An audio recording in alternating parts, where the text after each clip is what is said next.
Harder! Make me feel it! Problem with a mouse click is that pressing it harder doesn't really do anything.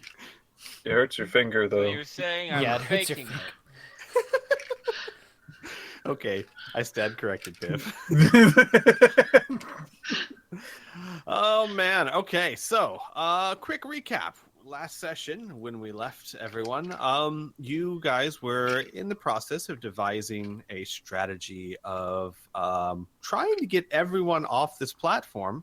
Yep. More of an evasion than a confrontation type of strategy, if I understand correctly. We want to trick a demon, not to fight a demon. But we might have to fight a demon, but might as well try to trick the bastard first. Yes. Because there's no way in hell we're going to leave these 30-plus some people to be, or I guess it'd be 20-some plus after we leave, to be a fucking toy thing for a goddamn day demon. And then I believe when we left last session, there was a small hitch to iron out of the plan, which was simply this. The idea, if I understand correctly, and this may have changed since then, was to take the 10 people, including the two metal men, to another platform, and then come back and attempt to try and take 10 more under the idea of maybe we're loopholing this plan. Yes. Or the agreement. Mm-hmm. And the only wrinkle was that Finmuki was saying that, oh no, not Finmuki, Jaron was like, but you're going to take away all of our leadership for the entire time it takes you to get to the other platform and back. We solved that problem by not taking the head guy and having Hellhound know the way. Hellhound knows the way. That's right, you did. I did not. So there remember wasn't that. a hitch at all. You There are was correct. also Our biggest a thing mention. that actually slowed things down the most, which was if that fucking magic user trinket seller is actually the day demon, what the hell do we do? And I propose that we just take him with us. We leave him on the platform, and if he insists on coming with us, then we know something's fucking up. Yeah. Essentially. And we're gonna travel at night. Lucas has things. There was also mention after the session. After I think. Well, what you mean, like things like to say, things to do? Yes. Okay. then Things to say. Speak. No, like in character. Sure. All right. Okay. Lucas walks up to the group. But we were still just recapping, is all. Yeah, We were I was talking just about the plan recapping. here. That's So we'll finish the recap, and then we can start. We can open with Lucas addressing the group. As it currently stands right now, it is nighttime. Everyone has kind of bedded down for the night, except for the Finmuki, her two guards, John Omen, you guys, and Lucas. And you were hashing out the last of the details when we left. Yeah. So we could say that it's still early in the night. Probably, like, let's say, I believe I said the days are a bit longer here. So we'll say it's around 10 p.m. at night. The sun fully sets around 9 p.m. So it's like the beginning of the night. Okay. I was going to let you know. John Omen would say the sun usually rises around 6 a.m. Wait, his name is John Omen? Like that's his full name? Or is hang on there one second. one named John and one named Owen? No, John Omen is his full name. Yeah. So first name Jean, Jhan, last name Omen. Omen. Okay, John Omen. Yeah, I don't know why I kept saying both his first and last name. I was just reading it off a page over and over. So No, that's okay. His first and last name works. It works all the time. Sounds very official. Yeah, sounds like Lando Calrissian.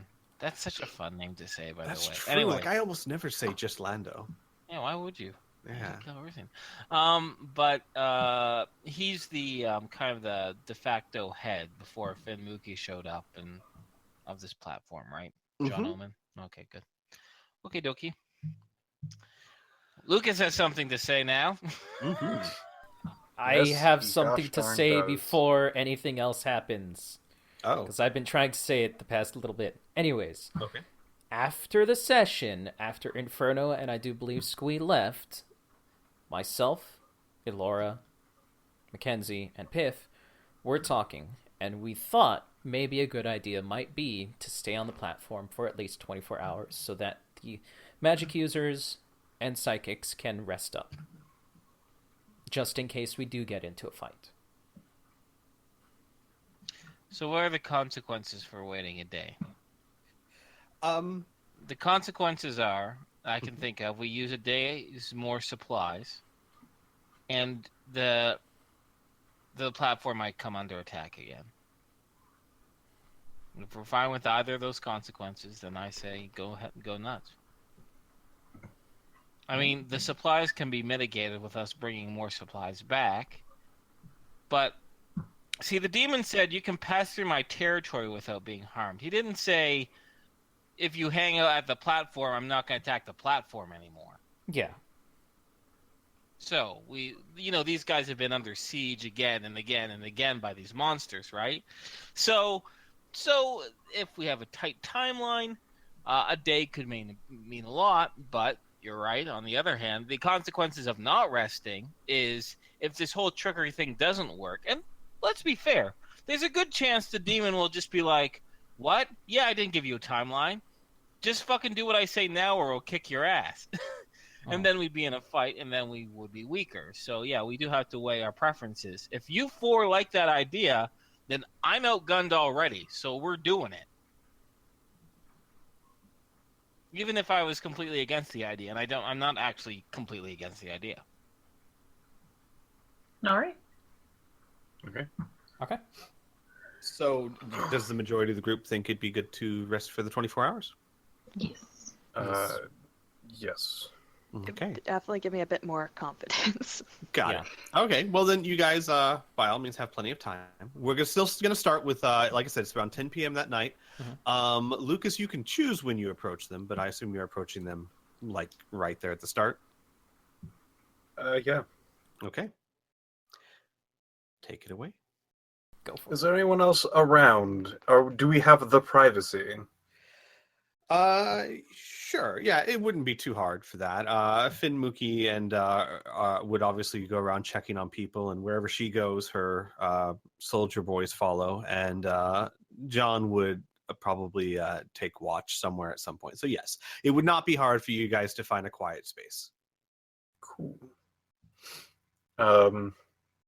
Lucas would try to gather his general party that he came in with up. He's going to look over his shoulder a few times before he then goes, "All right. You guys were trying to think of a way to find out who's who. So I have a bit of insight on the demon. Apparently he runs a bit hotter than everyone else." You got a thermometer? No, but I was hoping you guys got, like, I don't know, heat vision or something. My pistols do. Well, then fire him up there, cowboy. All right. He's going to bring out his pistols and the let me just double check. The CCOs, the enhanced CCOs, have ultraviolet, night, thermal, and zoom. So thermal. He'll be able to see thermal through that. Squee. Okay. Yeah. So you wanted to train it on the sleeping halfling? Yes. Okay. I'm trying to think here.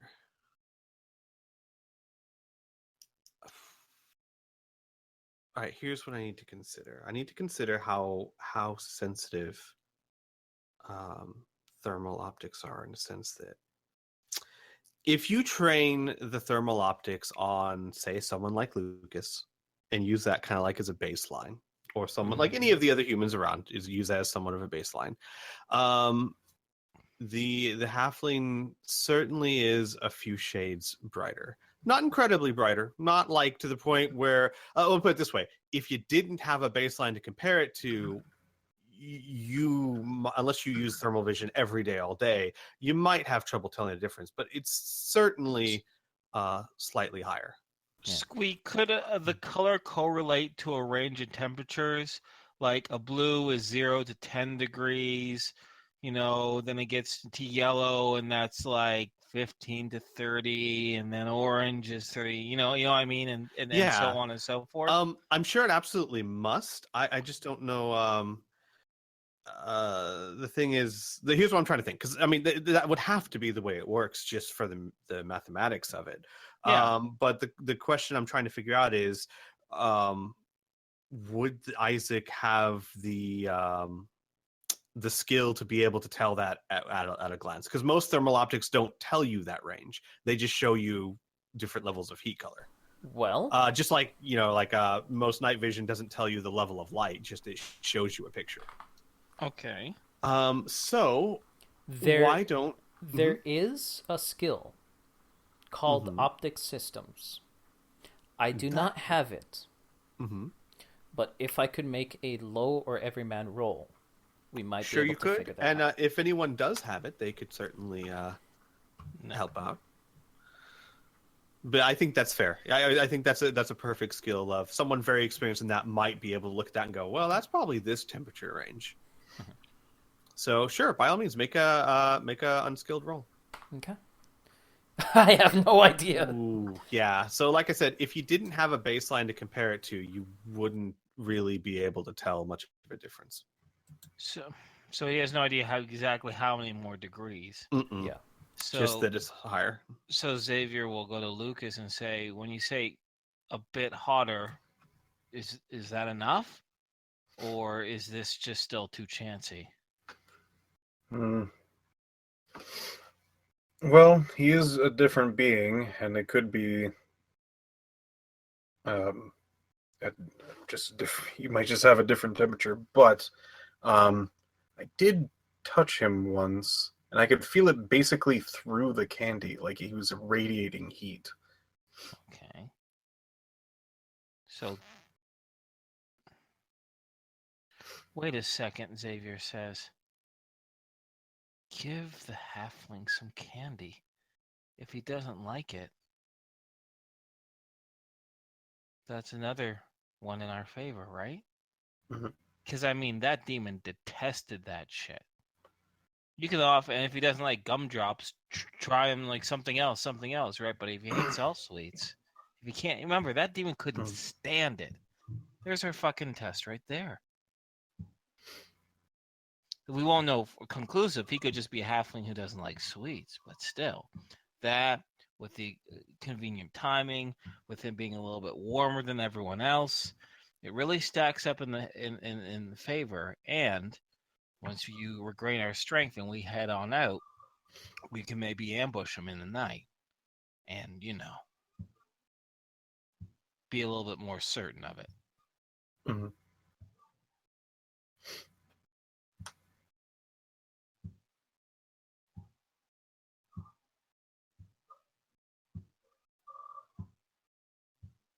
Well, I That's guess you should awesome. probably wait till he wakes up to offer him the candy, but at least we have ourselves a general plan. Yeah. Mm-hmm. Great. Well, I go to bed. Great. I'll do the same. Mm-hmm.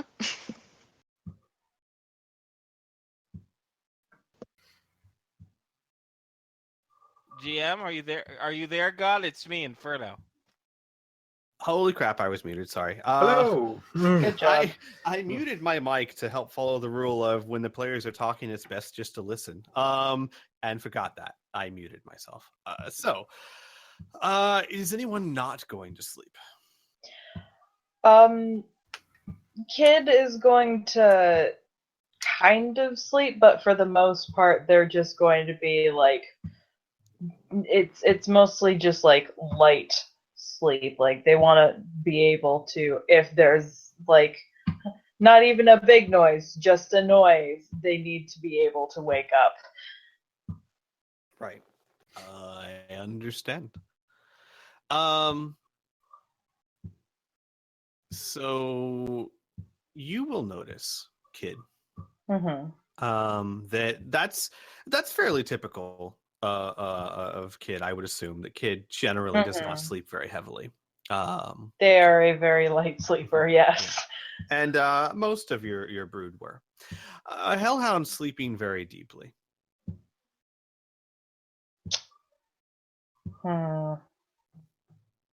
Hellhound made that little, did a few circles, puffed some fire on the ground, then fell asleep, and much deeper than you remember him going into sleep. But he's also much older than you remember seeing him. So, but yes, other than that, the night passes by peacefully, if not quietly. The jungle is always a buzz with buzzing sounds, insects, and the occasional roar of a large beast or animal. Doesn't seem to bother the people on the platform too much. They seem to sleep soundly for the most part. Finn Mookie does not get much sleep. If anyone kid, I guess you would be the only one to know this. Finn Mookie spends a long time going around checking on everyone before she finally beds down, and the two soldiers take turns sleeping. So one is awake and guarding over her at all times. Around 6 a.m. So we'll say like around 11 is when people started kind of bedding down. Mm-hmm. Sure. All right. Around 6 a.m., the sun starts peeking over the horizon. You will notice that there are no insect bites on you, despite the buzzing of insects that you hear in the distance. No one seems to have been attacked or assaulted by insects of any kind, which anyone who's been camping knows that's a horrible way to wake up in the morning. But the sun rises over the horizon right around 6. It gets over the top of the trees right around 6:15, 6:30.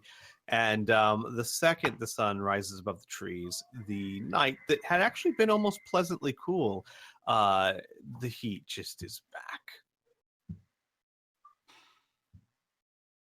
Okay. You are welcome to sleep further, of course. I'm just saying it's just around 6:15-ish. Does anyone get up? Anyone still sleeping? It's been about 7 hours since you went to sleep. I'll be honest with you, I don't really have any plans for the day. I as a player am ready to get going, and I can't think of anything in character that's really significant to do throughout the camp. But to answer your question, it's hot, sticky. I'm assuming it's sticky. Is it humid? Or is it just hot? Yeah, no, it's a jungle. It's humid. Yeah, so I can't sleep in those conditions once it's that way. So yeah, of course I'll be up at 6 a.m. Don't know what I'd be doing, but I'd be up. Okay. That's well, for me. That's actually a good question asked this way.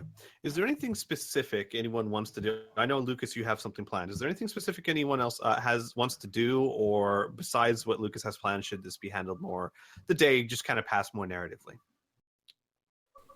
I will be spending a lot of it meditating. Okay.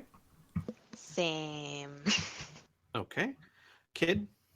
Kid is going to go over to John Omen, was it? Uh-huh. And they're going to present him with the weapons that they retrieved from the crash site. And essentially just tell him, these are in poor condition, but weapons are weapons. The 2 rifles and the pistol. Yes. The one of them, I believe, was pretty waterlogged, but Correct. Yeah, the pistol. He looks at them and he nods and he says, "Yes, we're more hurting for people than weapons, but you're right. It can never hurt to have more weapons. Thank you." all right. And I can't remember. Did I say that I gave them the turret ammunition as well yesterday? No, I don't think so. But you can certainly do that if you'd like to. Oh yeah, I'll give that to him as well. Okay. It's not like we have one. Excuse me. Now that he will gratefully accept, and he'll say, "These turrets have kept us alive, so ammunition for them is actually very precious. Thank you." Yeah, I couldn't really find much more, but kid just kind of like starts grumbling and then starts heading off, just like I'm hungry. Okay. So we'll say another hour or so passes, and Odo Doofut kind of opens his eyes, Yeah, go raise the name down. Odo Doofut. stretches really loudly, and does like the whole, and starts standing up and doing like these morning stretches. Yeah, I want to keep an eye on this guy. Does it Mhm. seem to be taking the heat and the humidity just fine? He doesn't see. He seems pretty pleased. He's stretching around and big satisfied yawn. Anyways, I'm just gonna keep a subtle eye on him throughout the Sure. next hour or so, Sure, just absolutely. to see how he acts around this jungle conditions. Because he says he's an adventurer, right? Right. He's been to all sorts of places. He might be habituated, but I don't know. I've I been will- out to all sorts of places too, and this fucking place is humid, and I will I say, can feel it.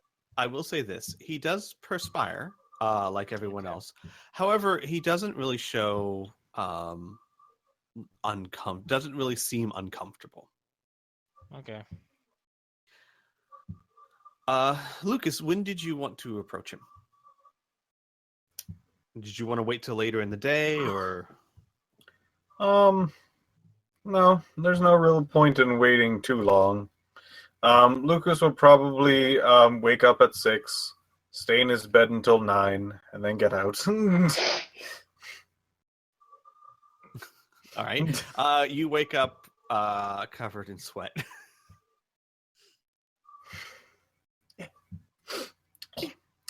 For a man who can change clothes at will, I guess it's not Yeah. a big deal. All right. So around 9, and around 9 it's back up into like the high 90s and humid. So it's already blazing hot. And around 9, most of the people have woken up. Some people are making a poor breakfast. Basically, they're taking the rations that they still have and some of the rations that you brought and mixing it all together in like a leftover stew is what they're making. Everyone seems kind of huddled. Everyone seems tired.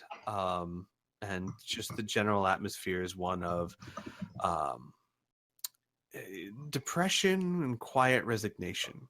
I see. Well, this party is quite a bummer. I'm leaving this place. He's gonna go over to Doofut. Mm-hmm. Be like, "Good morning, sir." Oh, good morning, Lucas. I do have a few things I wanted to know as he like kind of gets situated on the ground and crosses his legs. Do have a few things that I would definitely like to do to get a handle on this. What is it? What do you call it? Trinket magic? Yes. I suppose you could call it that. I usually choose much flourishy names, but the truth is that name will do just as well as others if you're not trying to sell it to someone. He says, he kind of like elbows you when he says it. Oh, do you like candy? I can pay you in candy. Oh. I do remember you say you love chocolate. I do. I do love chocolate. Sure, if you have candy. I'm not sure it'd be the whole price. Actually, I was thinking. Well, see, I'm very grateful that you guys rescued me. Especially since I seem to not have much in the way of monetary funds other than my trinkets. And well, I don't know how valuable they would be to the people on this planet. At least I'd feel like I wouldn't be getting my money's worth. So I was thinking, if you're interested in learning trinket magic, then I would, of course, require some funds, but passage would be most helpful. It's going to be difficult getting off this rock. It's probably going to be pretty difficult. Anywho, I can't really promise you much of anything. You know, let's just say yesterday looks like you have some not the brightest. You don't have fans in the group that I follow, so I don't think I can really promise you anything there. Oh. He looks rather disappointed. I suppose I understand. Well, I'll put in a good word. I'm sure. And Dewfoot's not one to give up. My pa wasn't, and maybe I'll win them over before time comes, eh? So, for the time being, how about that chocolate? Mostly hard candies here. We got a. Oh. Well, okay. That's fine. I'm sure I can whip up like I guess. Like candies that taste like sodas. I could probably get one for like a chocolate. Well, sure. I mean, I don't mean to sound ungrateful at all. It's the texture. I like the way that it melts, but I'm not looking a gift horse in the mouth. Must sound terribly rude. I am sorry. I would love some candy. Let's see. We got we got purple stuff. What? Sunny D. Yeah. Would you like something spicy? I got the spicy one. I got something more minty. I don't know what the heck this thing is. I'll just pick at random, shall I? Yeah, sure. And he kind of closes his eyes, puts his hand in, grabs one out at random. Piph, I'll just go ahead and let you kind of randomly choose what he grabbed because he wasn't looking. Let's go with kind of like a larger kind of pop rock Okay. candy. He'll put it in his mouth, and he'll look at you, and like as he chews, he'll smile politely, and then it'll start popping, and he'll be like, "Oh," and he'll like spit it out and go, What is that? I think you grabbed I don't know what that is. He goes, it was like biting me or something. That's candy? He looks at it. Yes. Huh. Oh, okay. And he like hesitantly puts it back in his mouth, and he starts like chewing on it, smiling at you with that whole like with the forced smile, like as it pops in his mouth. I mean, I got other ones. You don't have to.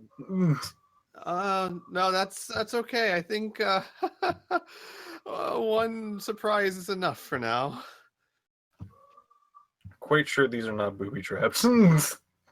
He as he crunches down on the pop rock, he's like, define booby trapped.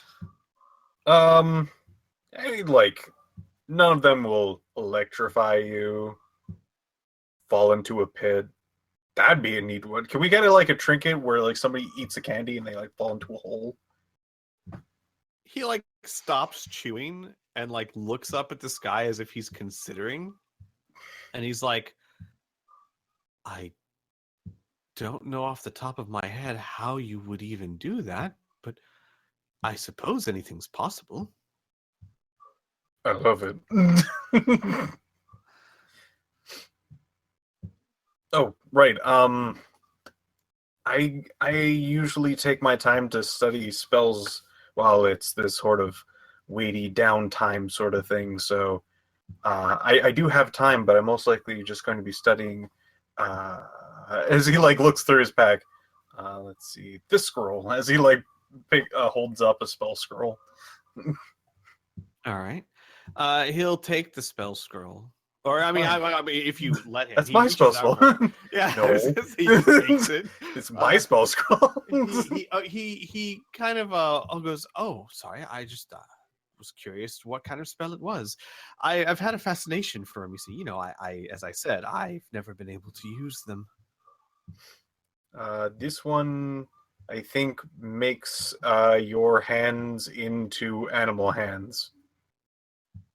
Animal hands. Yes. Specifically clawed ones. It says here, I think. He looks at his hands and then says, I could see how that would be useful, he says, flexing his hands. Oh, I could make a trinket like that, but to be able to just cast it like you do. Oh well. We must do what we can, right? Yes. One day, I'll Well- be able to trick people into fighting me with bare hands, and then I'll have bare hands, and they will not see it coming. He looks at you blankly for about 30 seconds and then goes, "Ah, bare hands. Yeah. Oh, I get it. It's very clever. Bare hands." And he walks away, like talking to himself with bare hands. He like watches him with wide eyes just leave. He just shifts his eyes back to the scroll and starts drawing on it with like the few crayons that he has. Because Lucas can't read. All right. So, we'll kind of pull back more narratively. Xavier, since you made a point of saying you're going to keep an eye on Odo Doofut during the course of the day, I'll just let you know a little bit of what you see. Over the course of the day, he doesn't talk a whole lot, but he wanders around, seeing what people are doing. He looks very curious, like he looks into this pot of stew or that pot of stew, and he'll look over the shoulder of someone that's standing on guard of the turret and wander around and, poke under this vehicle or in that tent. And he basically just kind of follows people around. Once in a while, he'll try and strike up a conversation with someone, and you hear a lot of bragging. He telling great stories of how he, once flew with birds, and how they made him part of the tribe, and those kind of really tall tales that, if people didn't live the charmed life you did, would think is completely absurd. But maybe it's possible that someone did that. The heat, again, he perspires like anyone else, and he'll wipe sweat off his brow, but he never really shows much discomfort from it. He does, at one point, come up to you. It's kind of up to you what Xavier would be doing. We'll say it's early afternoon. We'll say he's checking over his gear. Okay. And he would walk up. He'd have his hands behind his back, kind of like, I don't know quite how to describe it. Nonchalantly wanting to get close and maybe have a conversation, but not wanting to start it, if that makes sense. And he kind of just like goes up on his tippy toes and looks at what you're doing. Xavier will look at him and say, "Can I help you?" Oh, well, if you're offering, yes. I would love to pay for passage off the planet whenever you, well, I assume you're going somewhere, right? That is correct.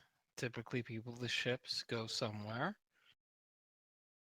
Oh, yes. Well, unfortunately, the only wealth I have on me are my trinkets, and I don't think I'd get very good value for them here. But I thought perhaps I might be able to. I'd already spoken to Lucas about it, buying passage off, and well, to be honest, he said that well, you guys might not be my biggest fans, and while that saddens me greatly, I thought that, well, this is an opportunity to change that, and perhaps to also get off the planet. Two birds, one stone, so they say, I think. So they do. Tell you what, Xavier says with a bit of a smile.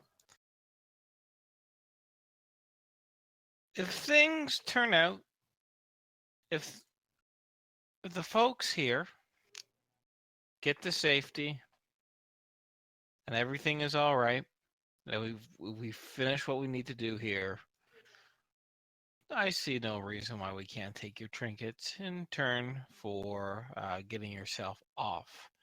Although that does bring me to a significant question there, Dewfoot. What was your plan to get out of this place in the first place? Assuming there was no demon and no monsters, how are you going to get off this Well, planet? Were you going to stay here forever? no, of course not. My plan, though, in hindsight, looks somewhat foolish, was to get paid for what I thought was going to be a milk run, and then use that to get off the planet. I see. So you have absolutely no funds, and so you're looking for the kindness of us. Well, Well, I we'll wouldn't. see. I wouldn't say I have no funds. My trinkets are very valuable. I just think that I'd be, well, robbed blind since no one here understands their value. Mm-hmm. Well, I say let's put a pin in it. We have bigger fish to fry. But if things turn out, then I don't see why not. But it's not just up to me. I He mean, I'm one of a variety of crew for our ship. he rocks back and forth on his feet and says, "Well, that's not a no." Haha. All right then. Pin in it. No, A pin in it. Pin in it. correct. Yep, that's Okay. that's the plan. And then he kind of just wanders off with like he has like his hands out and he's like he has like his finger and thumb together and like he's putting a pin in something as he walks away and a pin in it, like repeating it to himself. Oh God. Okay. Other than that, the day passes without much incident until the mid-afternoon. Could someone roll me a D100, please?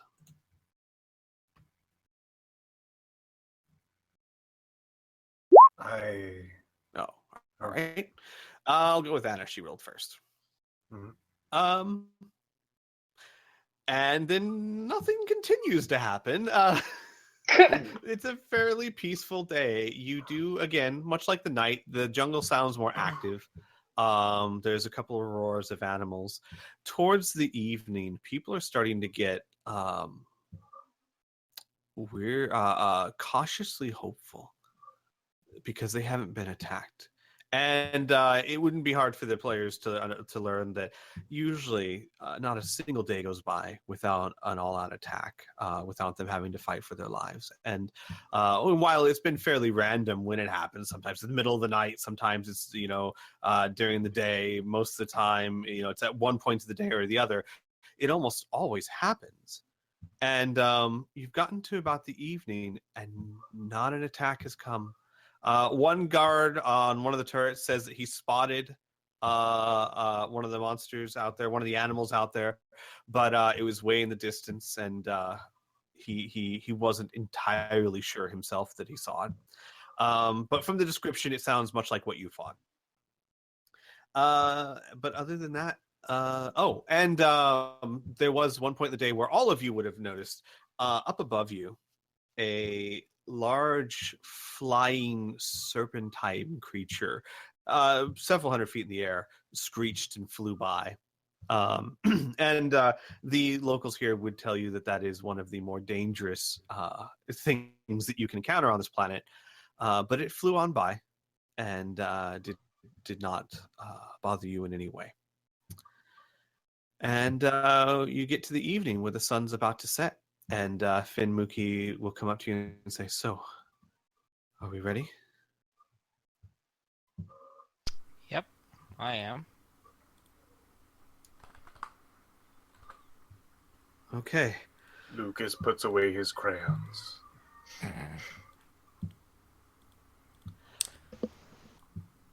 I'm ready as So, well. hey, give me one moment. If I remember correctly, I said to get from here to your ship, it would be about 3 hours. To get from here to the other platform, I believe I said it was about 6 hours.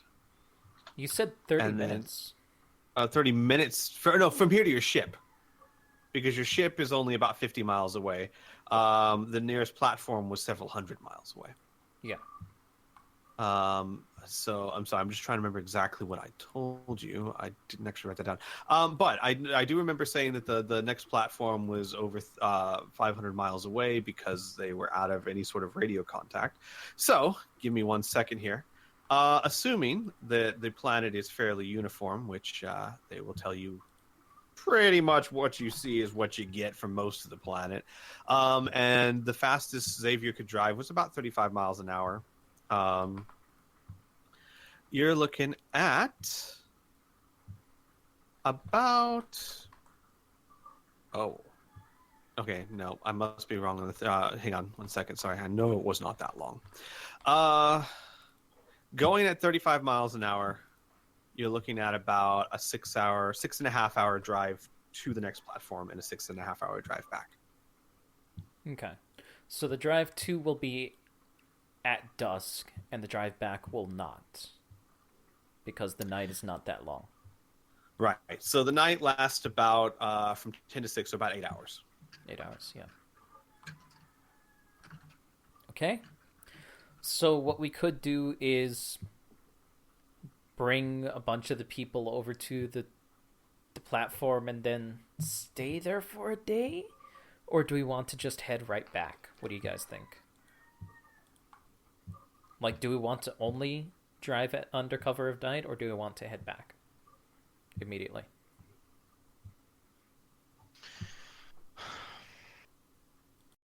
I don't know.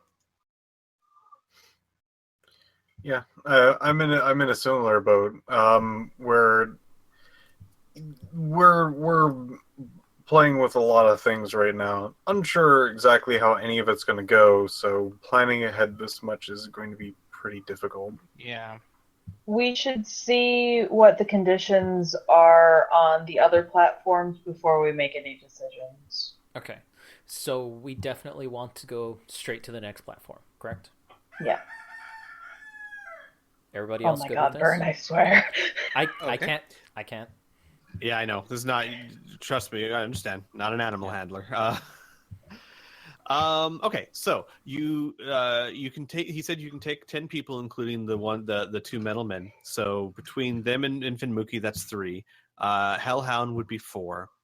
And then did you want to take Odo in the first trip? I believe that was the plan, but I want to be sure. Odo would make Yes. 5, and then 5 refugees. And then just 5 refugees. All right. Starting with women and children. Yeah, I think so. All right. John would pick out 5 of the weakest people. One of them being someone who was severely injured. With Isaac's help, he's stable, but he's certainly not in much of a condition to fight. So he's one of the 5 that he requests go with you. And everyone's looking really nervous and scared, and no one's talking to you. But John says they're understandably nervous that you're leaving, ma'am. And he says that to Finmuki. And Finmuki says, "I'll be back, I promise." And he nods and he says, "All right, well, Hellhound." And Hellhound kind of lumbers over, and Jean looks at him and he says, "Take these people to platform 49. And Hellhound looks at him, looks at you guys, looks at Kid for a long while, and says, "All right, this way."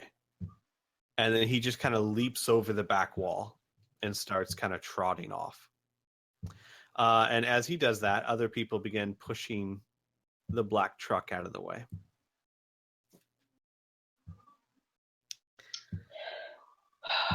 How high is the wall? The wall itself is about 4 feet high, so up to most people's chest, kid's head. All right. God, that is a short wall. Okay. Yep. It was very hastily constructed. In fact, I don't know if I mentioned that, but you would know this by now. The wall was constructed out of the actual facilities that used to be on this platform. This platform wasn't just all tents all the time. It had actual buildings with air conditioning and things like that. They disassembled them to make a defensive wall.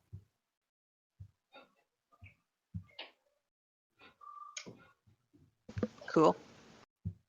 Kind of. Not for circumstances, but Yeah, resourceful. Yeah. that's a better word. Huh. So, you all, I assume, pile in the truck and Yes. right, Yep. and head after him. All right. Again, we'll pull back a bit narratively. Going slow at nighttime. The truck has headlights, but the driving in the daylight was not incredibly difficult as long as you were careful. But Xavier, I would like you to make me a piloting check and subtract 15 from it. Okay, okay. Kid is going to be on the roof again, keeping an eye out for any interesting things in the distance. Okay. Make it harder by 15. Oh, wait, Oh, I was supposed wow. to add 15 to that, so I got 35. So Got I it. succeed. Do you need to know how much by? Yes, please. Pilot truck 76, and I got a 35, so 41. Okay. You make very good time. Part of it is Hellhound actually leads you on a as decent as can be path. He knows his way around the swamp. It's very clear to you. And part of it is maybe you've been driving around enough on this planet that you're starting to get the hang of how to hit this pothole and how to take that bump, and you're able to push your speed a bit. So even at night, you're able to keep up that 35 mile an hour mark. Nice. Mhm. Okey-dokey. It is, however, an incredibly bumpy ride for everyone. Kid, Mm-hmm. to stay on the roof, you would have to like hook your claws into something on the car because otherwise the physics alone is gonna send you flying. Do you want me to do like a balance check or something? Yeah. I will give you the option. If you dig your claws into the roof of the car, you're going to do a bit of damage to the car, but your strength will be more than enough to keep you on. Otherwise, yes, I would need a balance check. I will do a balance check then. Okay. So that's D100. Yes. I think I Okay. did it. I think you did it. I think kids Just surfing on top. Yeah, kids just having a good time. Ah, nice breeze after sweltering all day. All right. So most of the ride is spent with Odo complaining whenever he hits his head against the roof because this car has no seatbelts. And as much as he tries to hold on to something, including people, he begins to almost swear Xavier's trying to make the car bump. Incorrect. But he will say once or twice something along those lines. But other than that, the 6.5 hour journey comes through without much of a hitch. There's one point about halfway through your journey where Hellhound stops, and you guys hear a large roar, very guttural roar, and you hear it off to your right. And Kid, do you have night vision? I don't believe so. I don't think you do. No. Okay. Then it's off to your right, and Hellhound stops, and he does something unusual. he bowls up his chest and kind of does a puff of breath, and a flame, a cloud of flame just kind of puffs out, and he steps through it, and it ignites him on fire. Hellhound just stands there. Something in his skin, in his excretions, is very flammable, and he literally sets himself on fire. And he kind of sets his feet apart. And in the light that's making, and in the light of the headlights, you can now see off to your right. Still hard to make out. It's probably about 100 feet or more away, but it looks like... hang on. I'll just throw a picture of what you kind of see. Again, hard to make out the details exactly at the nighttime, but pacing about 100 feet away is something that looks like this. It's about 45 feet long and about 8 feet tall. But whether it never intended to attack or whether Hellhound's display made it think better, it paces a little bit, roars one more time, and lopes back off into the night at fairly impressive speed given its size. Damn. Big Jack Crocodile. And after a moment or two, Hellhound gives himself a shake, and the flames extinguish.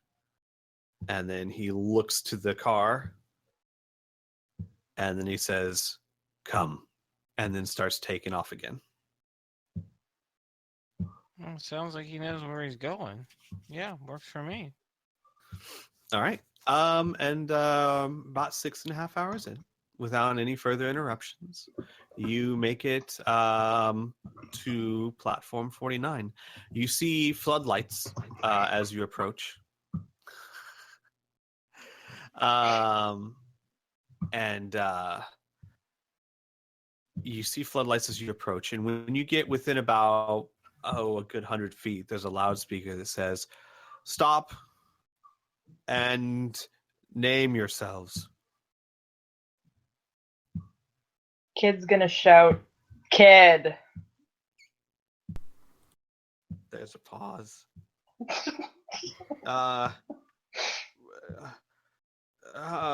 And like it's like over the loudspeaker, there's hesitation. Could you be more specific? No. What platform are we from again? Platform 48. And I'll lean out the window and tell Kid. Platform 48. They Thumbs up. say. Yeah. 48. Oh hell, we haven't heard anything from you guys for weeks. Everything okay out there? No. Also Oh. accurate. And I should mention the whole time, because like you're talking at 100 feet distance and he's talking through a loudspeaker, so this is just like echoing. So it's like no. Oh.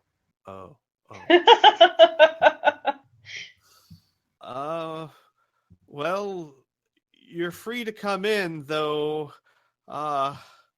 That animal is he scares, the locals, so He can stay outside, Kid says. Looking at him. Hellhound stares at Kid, but says nothing, and then just walks to the left. Mm-hmm. And with that, you guys are given clearance to come in. This platform is the same shape.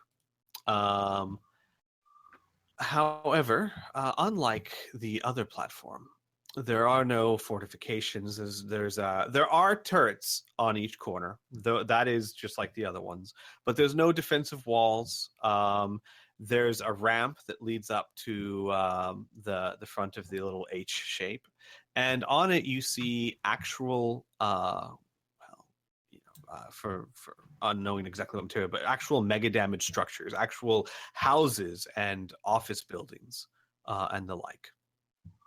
And as you drive up, you see that this platform certainly isn't like home away from home, but it's in a lot better shape than Platform 48.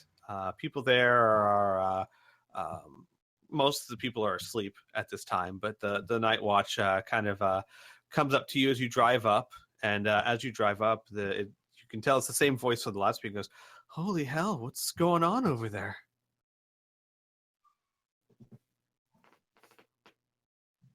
You have a few people that can explain such things, right, with us?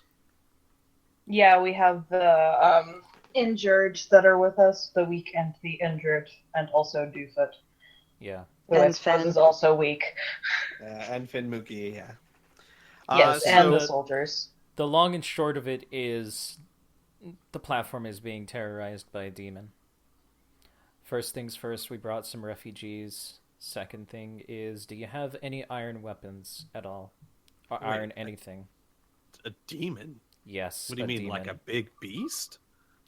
No, I'm saying like a demon. Like thing with horns that can transform and is very powerful during the daytime, which is why we came at night.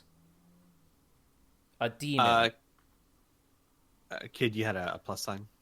Oh, I was just wondering what this guy's reaction was to Kid, just in general, or is he just observing everyone equally? I'm gonna be honest with you. It's nighttime. He hasn't looked up that high yet. He doesn't Oh. expect anyone to be on the roof of the car. Yeah, I suppose. And so he's just looking in the truck right now, and he's like, "I'll be a real demon. I mean, wow. I knew that this place was dangerous, but I didn't know it was that dangerous." And then you hear like Odo go, "That's what I said." Well,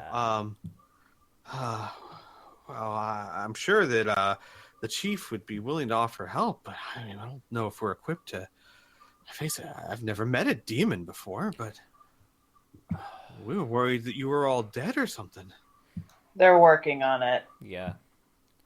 The biggest He- concern that we have right now is getting these refugees to safety, which I am assuming that you have not been ravaged by constant attacks, have you? He didn't hear anything Isaac said because when Kid said they're working on it, he looks up, and as Isaac's saying that, his mouth just hangs open and he goes, "Demon!" and like backs up. Kid rolls Isaac- their eyes. Isaac will open the door, get out of the vehicle, pick him up by... Is he wearing armor or like a shirt? He's wearing, yeah, it's not like a full body armor thing, but he's wearing like a mega damage vest and pants, and he's wearing just like normal sleeves Okay. and Well, no helmet. Yeah. He's going to grab him by one of his arms and pick him up so that he's sort of standing upright and have him and snap in front of his eyes a couple of times. Listen to me. What? She Is is that a the demon you're talking about? No. No, She is they a say demon. in unison. She is a member of my crew. Now, are you paying attention or not? Sorry. Yes, I'm paying attention. Okay. We need to get these refugees to safety. This is safety, is it not? Have you guys been attacked within the past few days? Well, I mean, the occasional animal gets too close, but nothing we can't handle. Okay. Then this is safe. And he will start to signal everybody to get off of the transport. I should let the chief know. He Please says, do. and just kind of walks Get your away, chief. staring at Kid as he goes. And as everyone gets off, Odo hops out and he kind of stretches after like a long journey and kind of tries to soothe out some bumps. And he says, "See, I told you it's not the easiest thing to believe. I mean, Wormwood's got demons, but I kind of thought that they were a local problem." You said you didn't believe in them. What? No, I said I didn't Right. believe there was one here. I thought they were just scared or superstitious or something. I assumed if there was an actual demon here, they'd all be dead. They're nasty. Kid's gonna turn to the rest of the group and go, I don't like this one.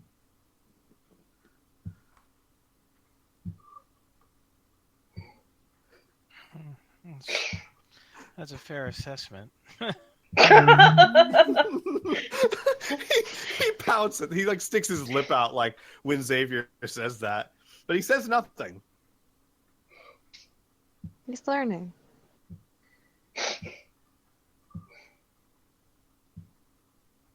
And so with that, the rest of them climb off the truck, and it takes a few minutes. And an older guy with a goatee and graying hair that's kind of it's not quite an afro, but it also looks like it's not washed very often.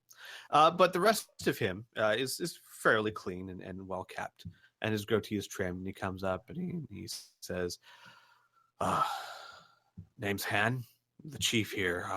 My lookout says that you're from platform 48. Said something about demon attacks. Is that true?" That is true, I'm afraid. I see.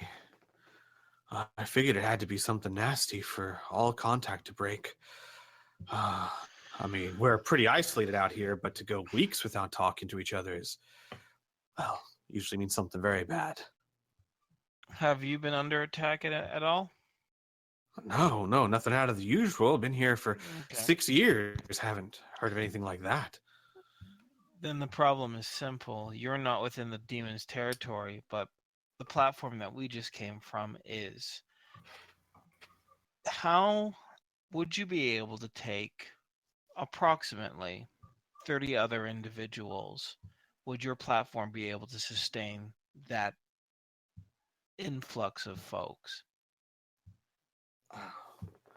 Well, I mean, if we break into the emergency rations, yeah, I mean, we'd have to call in for some sort of transportation. But yeah, I mean, for a few days at least. Good. Then you'd be able to get that transportation, no problem. We're pretty much on a rescue mission, for lack of a better word. We've talked with this demon and brokered some sort of strange deal with it. It personally wants to torment the folks on the platform we just came from, but allowed us to pass as long as we took individuals that he didn't like away from the planet. The only thing is that he didn't give us a timeline. So we are hoping, for lack of a better word, to trick him by sending groups of 10 your direction by telling the demon we're actually headed towards our ship. So, with that in mind, we would like to drop off these 10 folks here that have accompanied us, take some of these emergency rations, go back to the platform, bring the other 10, finish one last lap with the final 10, and then, well, frankly, you'll have to contact powers greater than us to exterminate this demon, whether they be bounty hunters or members of some sort of crusading faction or demon hunters. Regardless, they'll have to come in order to kill the demon, in order to liberate that platform, in order for it to be reoccupied. But in the meantime, while we're here, and the immediate problem is the lives of the folks that are still stranded there. They've been through hell. If my understanding, there was over 100 of them. They're down to 30, and most of them are, half of them, at least half of them, probably closer to 20, are non-combatants. Old women, old men, children, that sort of thing.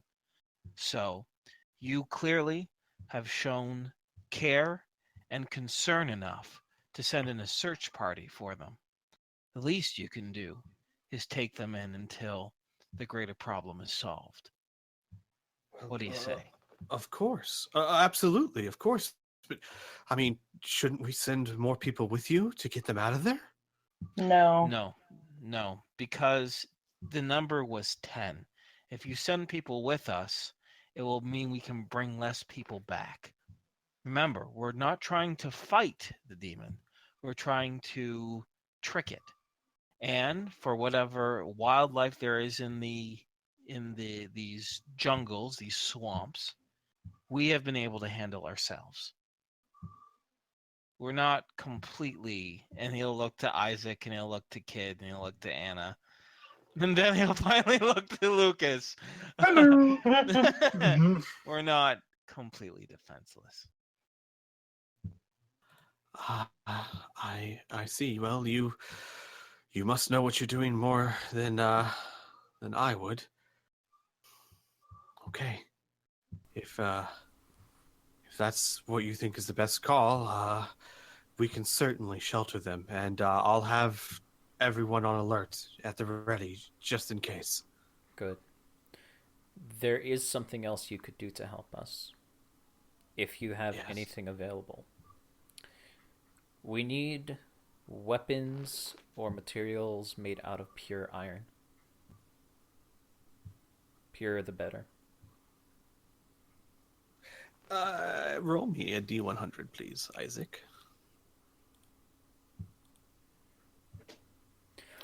What the shit? Wow. Wow.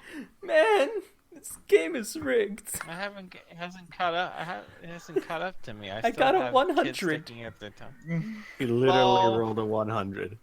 No, I but hate you. Oh my god, But- We don't have iron, but we do have this demon begone. It's a legendary fail, so how legendary is it? Oh boy. Does this entire planet not have iron? So, if you remember, it's been a very long time, but the rules of the legendary fail are that things are screwed up so badly that it somehow oddly works in your favor. Jesus, okay. Oh, I love it. Iron? You mean this, which we call colophine? Like it's pretty much iron, but they just call it something else. No, That would so entertain me to no end. here's what happens. The young lookout, the kid. I mean, and you can tell by now. I mean, this guy's like 17, 18 years old. Still very jittery, still looking at Kid.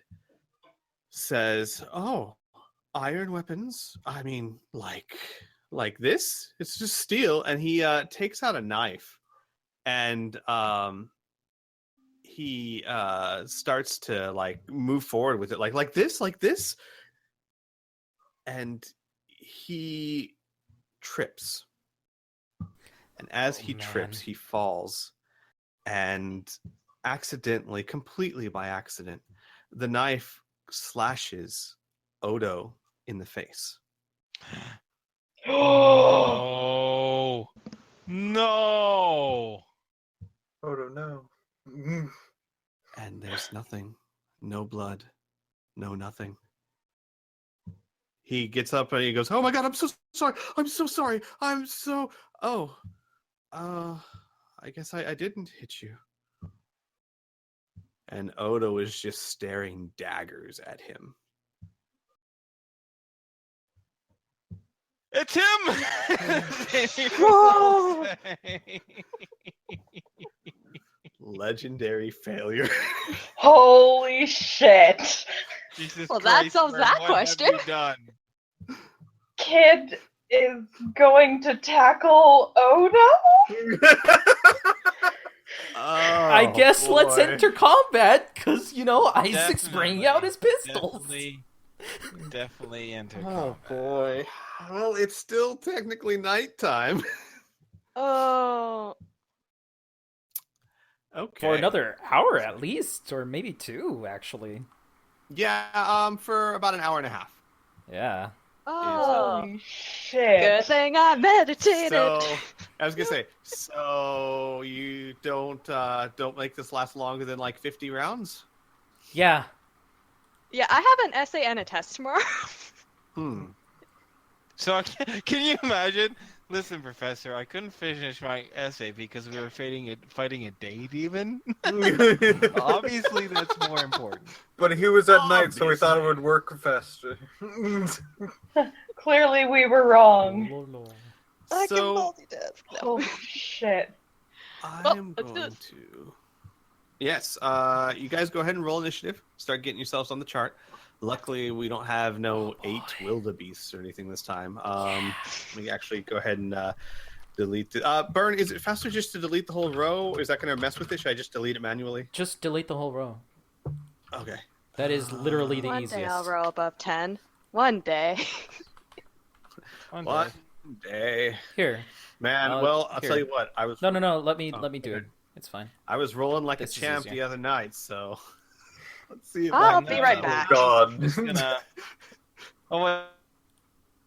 Alex initiative. Jesus Christ, Inferno. What's the matter with you? Don't answer that question. Oh my God. It was him. I knew was it. totally him. You guys were Super, dude. The timing man. was way too good. Way too good.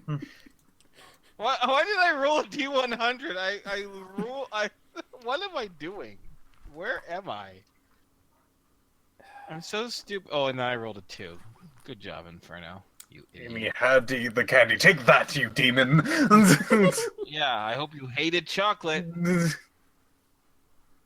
so. Plus, there were a few clues with the contradictory things that you did toss our way. But Mhm. we were also really on edge and looking for those two.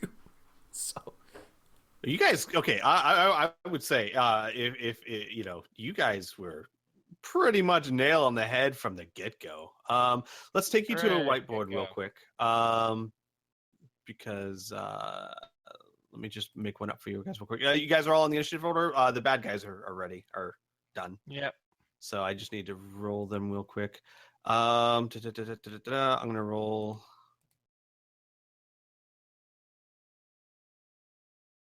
All right, first one's demon, the other 2 are the snakes. So 9, 8, and 18. And just so you know how this is going to work, the snakes and the demon act independently. That's what I was afraid of. Yeah. All right. You can go ahead and sort that. I'm going to move you guys hold over on. to. Lucas still needs his. There you go. Just going to move you guys over here to the whiteboard, and I'm going to plop down. So at the moment, still a halfling, hasn't really done anything yet. We started initiative right when like kids said we're gonna lunge. okay. So we're gonna start right there where Odo is staring daggers at the young boy. Xavier said it's him, and initiative starts. Okay. Exciting. I will say really quickly, I need to be right back, but I will still hear you. I'm at the bottom of the order, so just keep going. Okay. Lucas. Oh boy.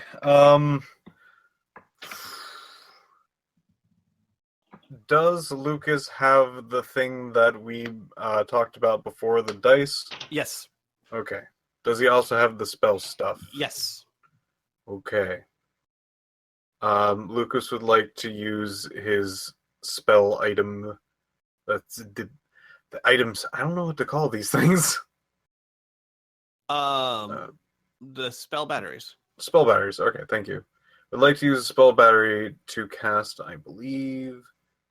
Yes, it should be the Candy Cane of Doom. All right. I will allow it for this combat. However, in the future, we will need give to you a decide. list? Yes, what's in them, what's in the Okay. spell batteries beforehand. But that's fine. This time is fine.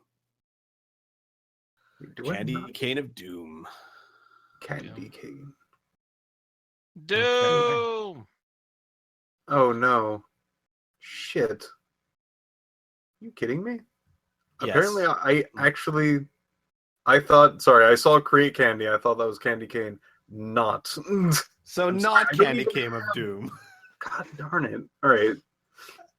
I was gonna don't say, even. That didn't sound familiar to me, but it had been a while. It has actually a spell. I just know. don't have it. You just don't like. You Shit. don't have the spell. Yeah. I thought I did. Like, I thought it was just an old spell I've just never used, but no, I just don't have it. You have create candy. Yeah. Wow. Well, like he has. All right, I guess you should use the stick then.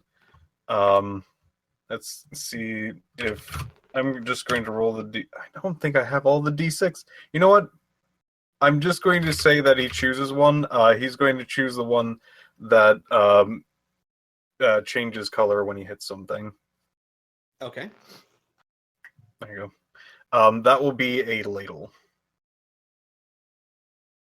Got it. A ladle. So basically, describe what happens because this is a process. This isn't just.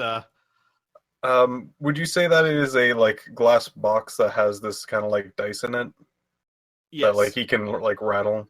Yes. He takes out a glass box that has a dice in it, shakes it about. It lands on a 2, and in his other hand, that's not the dice. A ladle appears. All right. All right. So a ladle appears. That would be action 1. Mm. All right. Then it is Kid's turn.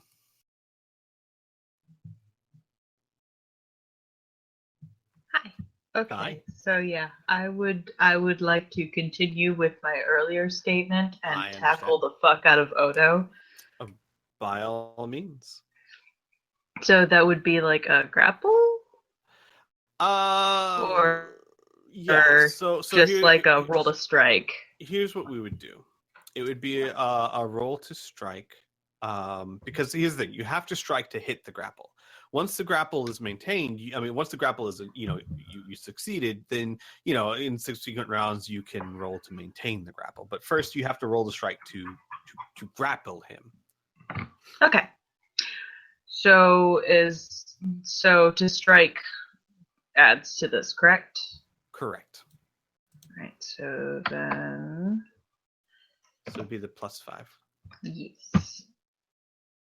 22. 22. That's a really good roll. What's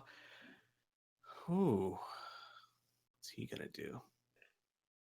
Simultaneous attack.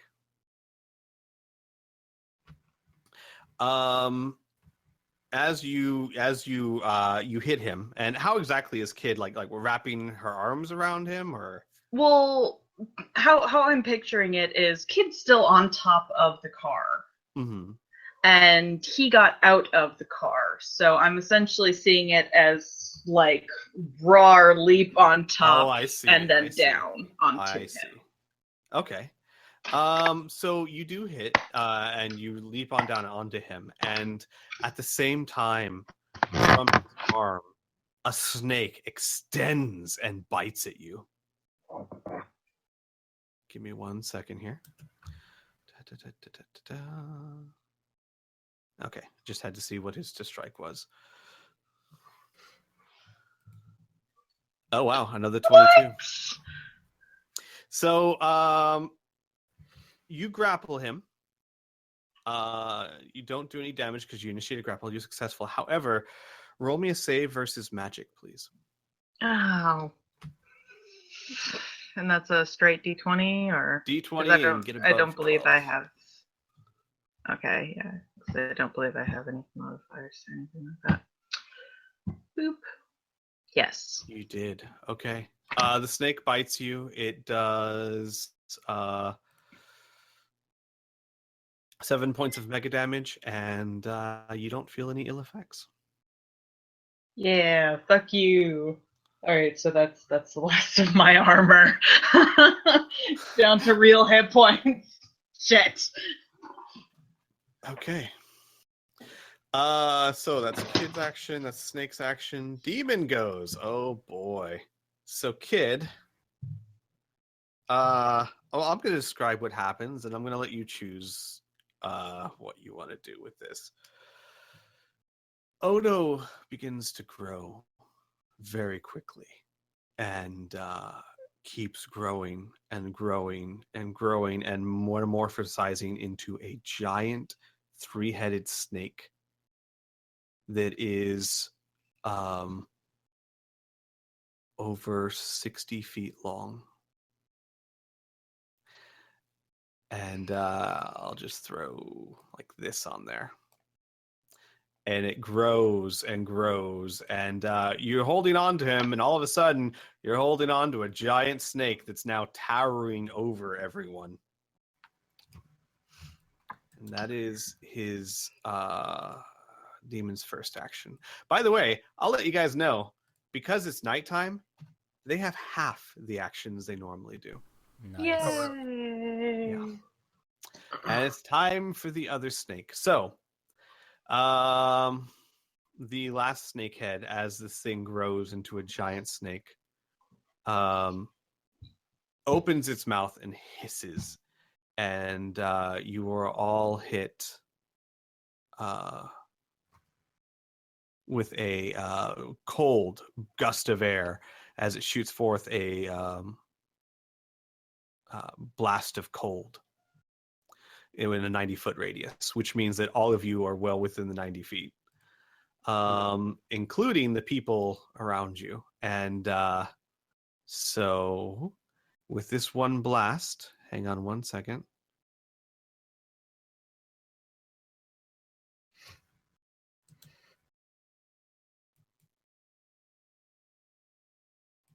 Uh, 11 points of mega damage. Wow, auto hit, pretty good. It's a blast of cold. Actually, no, I'm sorry. Save versus magic, everyone. It's magic. All right. Thank you, Piph. You are correct. This doesn't have a roll to strike, but it should have a save versus magic. Okay. Ooh. So Oh, wow. I'm assuming that's the stuff under saving throws, right? Yes. Correct. Okay. I have Wow. something for ritual magic and spell magic. This is They're spell different numbers. Spell magic. Okay.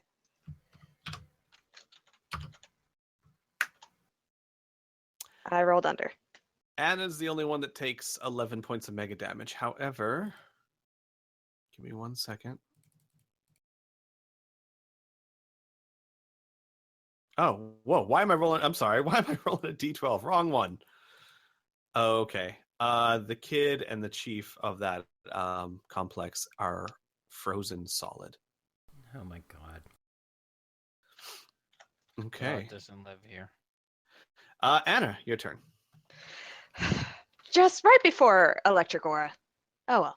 But yeah. First gonna turn on electric aura and get that all settled, and then do.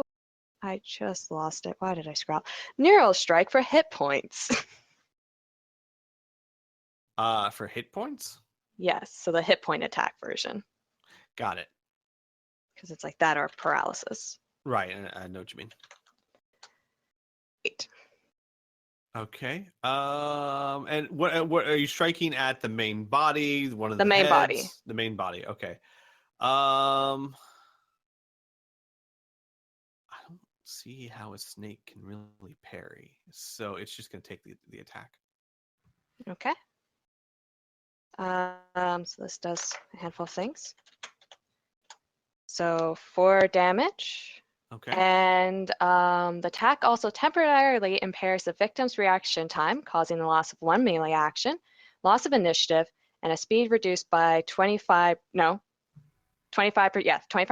for 9 rounds. Does The it have a victim save? Not that I can see. Not that I can see. Okay. What were the effects for it? Sorry, one more time. The loss of 1 melee action, loses Okay. initiative, so he's now at the bottom of the initiative order, and 25% less speed. Got it. Also has a pounding headache, so minus 10% of execution of skills. The last 30 minutes. Got it. All right. I want to look into that later. I would think there's got to be a save for that. Otherwise, you could just keep hitting them until they have no actions left. But for the time being, I don't want to drag things down. Yeah, all it says is a cumulative for the headache, but doesn't mention that for anything else. Got it. Or maybe quick you can go and do it once. question. Would that be for the demon and the snakes, or just the demon? Because they're all attached to the same Right. thing. It And would also, be. would this affect kids since they are also attached to the demon? I'm going to say no, it won't affect Kid, but it's only going to affect the main demon because she stated that she's attacking the main body, not one of the heads. Gotcha. Okay. All right, so I'm going to take off an action. And does it say how long that effect lasts for? The headache? No, the loss of She melee said action. 9 melee rounds. 9 melee rounds. Okay, that's a long time. Okay, let's move them down to the bottom of the initiative. Thank you, Burn. And Isaac, it's your turn. All right. I'll take out my guns and shoot. Okay. I would like to shoot for the main head. So that will be a -9, if I recall correctly. Well, it's going to be like a -7. This is a fair. Well, no, yeah, around a -9 because it's towering up above you. It is a little bit bigger. Well, okay. Sorry, I don't mean to waffle. It is bigger than a human head, so it would be. I'll say it's like a -8. Wait, no, it's a -6 to hit a head. What do you mean -9? Are you shooting the eye? Oh, it's a -6 okay, to hit so the head. -6. Yeah, Okay. I thought something was weird about that. Yeah, so -6. +3, -6. Okay. That will be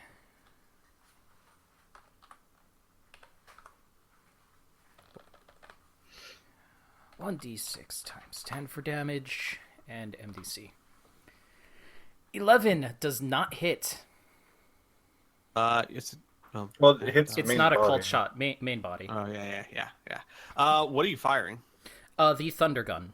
Oh, should be 2 thunder guns. So that should be another 1d6 times 10. Sorry. Oh my god. So 50. 50 total damage because it is a supernatural creature, correct? Correct. Okay, so 50 damage. Okay. It hits it. It puts big scorch marks on it. Okay. That's my turn. All right, Xavier, your turn, sir. Oh dear God, I have. Is there any cover nearby? Yes. There are mega damaged buildings around here. So I'd say within 30 feet or so, there's definitely a solid looking structure that's about 2 stories tall. Okay, I run to that. And my speed is 13, so it would take a couple seconds to do that. So if I hightail it to, you know what? This thing isn't a melee. Oh wait, no. Kid tried to tackle it. It is kind of technically in melee combat with someone, right? Mm-hmm.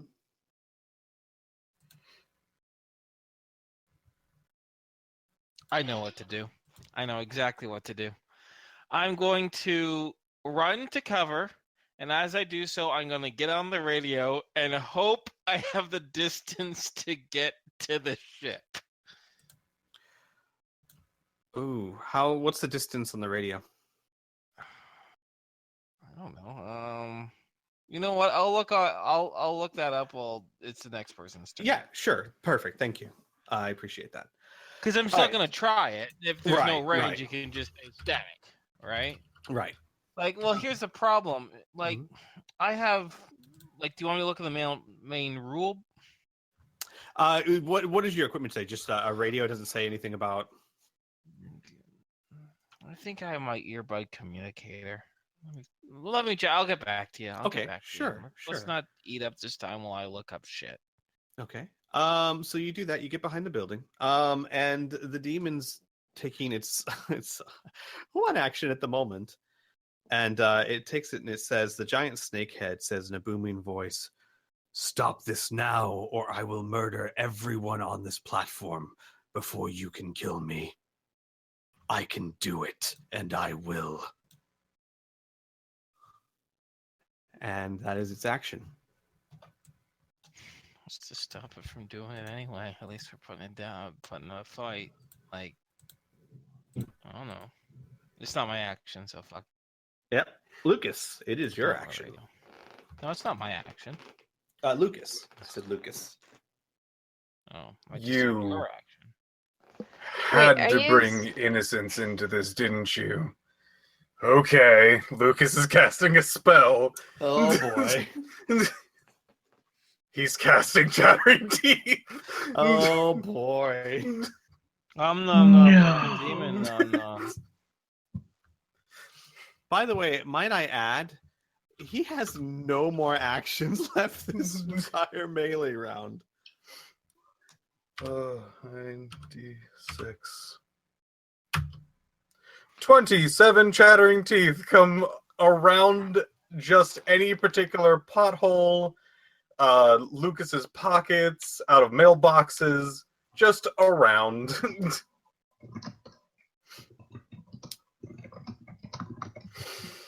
Okay. So that's gonna take half your actions. Yeah. One pops out of Kid's ear. They're big enough. Ew. Yeah. Kid, it's your turn. You're still holding on to a giant snake. I would like to punch this thing in the eyeball, please and thank you. You're gonna have to climb up to it first.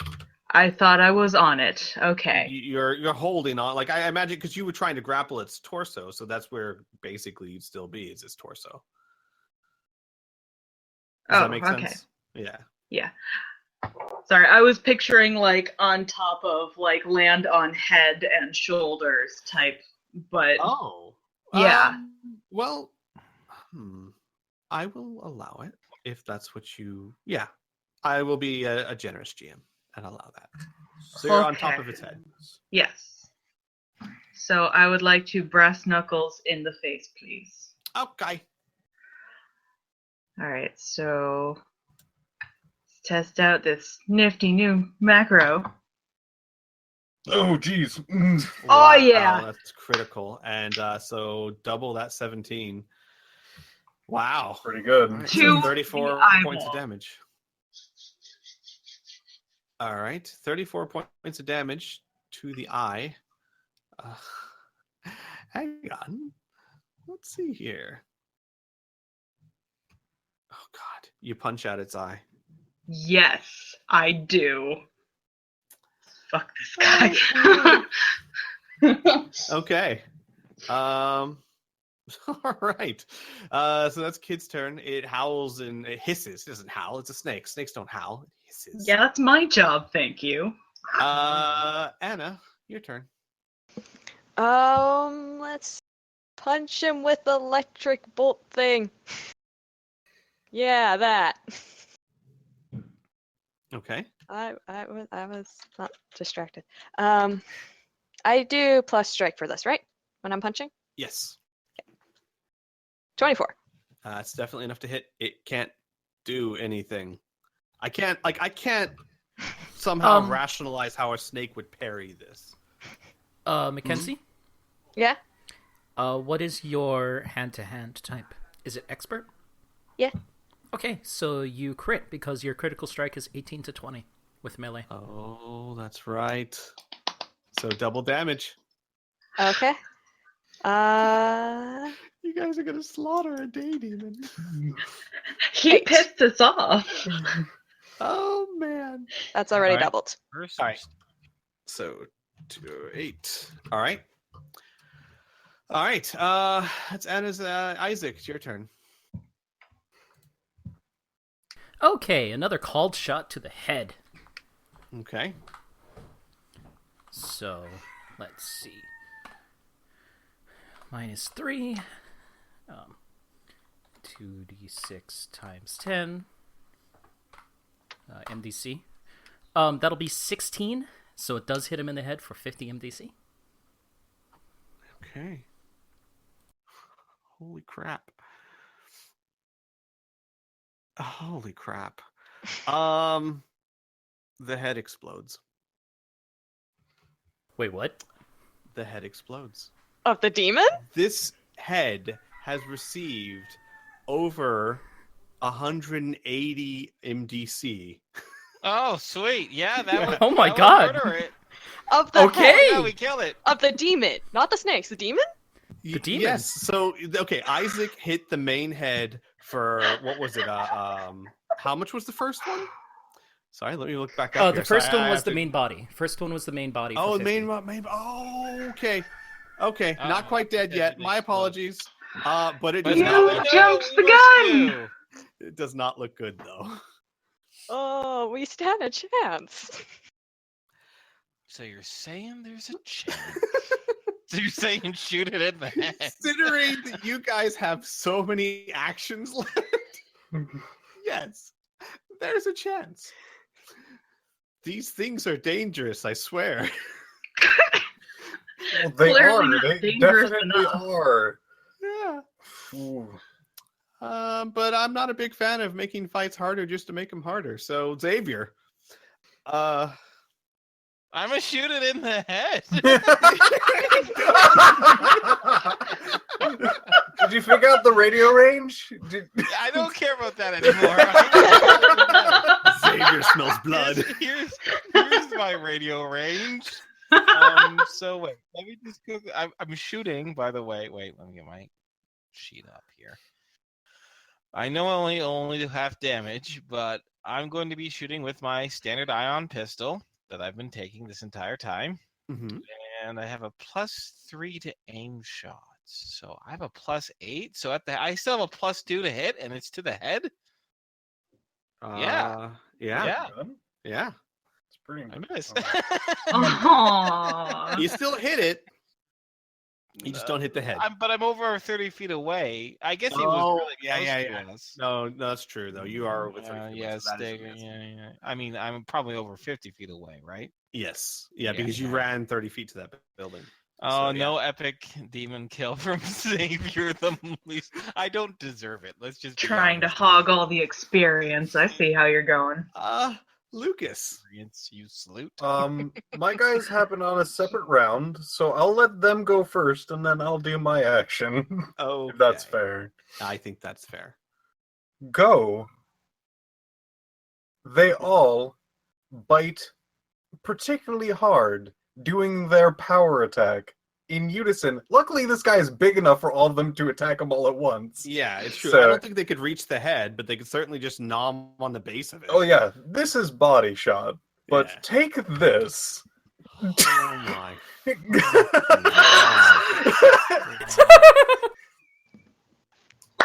What is going on? This is chattering teeth. Fucking ludicrous mages. +5 to ego. Oh So- shit. I should probably. Fuck. I didn't roll the head. Well, I I'm don't know if you Such should a fuck. loser. So basically, they would have to roll a 1 to miss, and then there would be a 20 to hit. So roll d20 plus. Not d20. It's Wait, it's a +20 to hit? No. They. I see what you're saying. Look, that's still more. So than enough to one kill. of them It's- crits, one of them misses. It's the same damage. There you go. Yeah. Okay. Well done. Oh, boy. Nighttime. So, the thing hisses out in pain as the teeth destroy the base of the snake. Combat over, folks. So this thing was trying to do some trickery and get off planet, and because of that, it was taking a risk. And holy crap, you rolled 100. It was counting on the fact that you wouldn't attack it if it wasn't aggressive, because these mortals wouldn't just slaughter a halfling, but that 100. Well Isaac. done, Isaac. Yay, You I rolled was 100 and, useful. Yeah, you killed a Yeah. fucking demon, dude. Yeah. Congrats. These things are really nasty. However, that said, you take it on at night, surrounded on it by its own. It's you saw what happened. Yeah. Anna So how literally hard said- does this thing collapse? Oh, sorry. Hang on, real quick, Anna. Anna literally says, "The fuck did we just do?" Xavier comes back from behind the cover. I don't know. Broke my Yeah. goddamn rule. Line up. As he then yells at the teeth. Come here. The teeth follow your direction. Oh no. Now you're gonna have to be unsummoned. You know this. It's not gonna be pretty. Clarence, you first. Come here. Of course they're named. By the way, the snake has not transformed at all. It has just fallen and died. All three heads just lay splayed out on the platform with its tongue sticking out. I would like to double tap each of the heads twice, just in Sure. case. Sure. Good And call. Good call. I would also like to see if the kid and the elder are actually dead or not. Aren't They are very dead. They took 11 frozen points solid. of MD. They took 11 points of MDC damage to partial armor. Man, They are dead. But how dead? And I will say this again. Very lucky this happened at night when everyone was inside their buildings. They're the only two that were out and close enough. And before he had actions. Yeah. So very, very fortuitous. I wouldn't even say fortuitous because a lot of this was your planning. You traveled at night. You took him along to separate him from everything else. So I would say it's very as much. Even though it didn't go the way you expected it to, your planning had as much to do with it as rolling 100. Certainly. Yeah. So those two characters are dead. Oh wait. Wait. It wouldn't be just those two people, would it? Oh, the Would it? refugees. The refugees. And Oh Finn no. McCoy. No! you better They were in roll the a cone resist. too? The cone's 90 feet. So they get to roll a save. But that cone of frost is basically it's not a cone, it's a burst. Frost burst breath for 90 feet.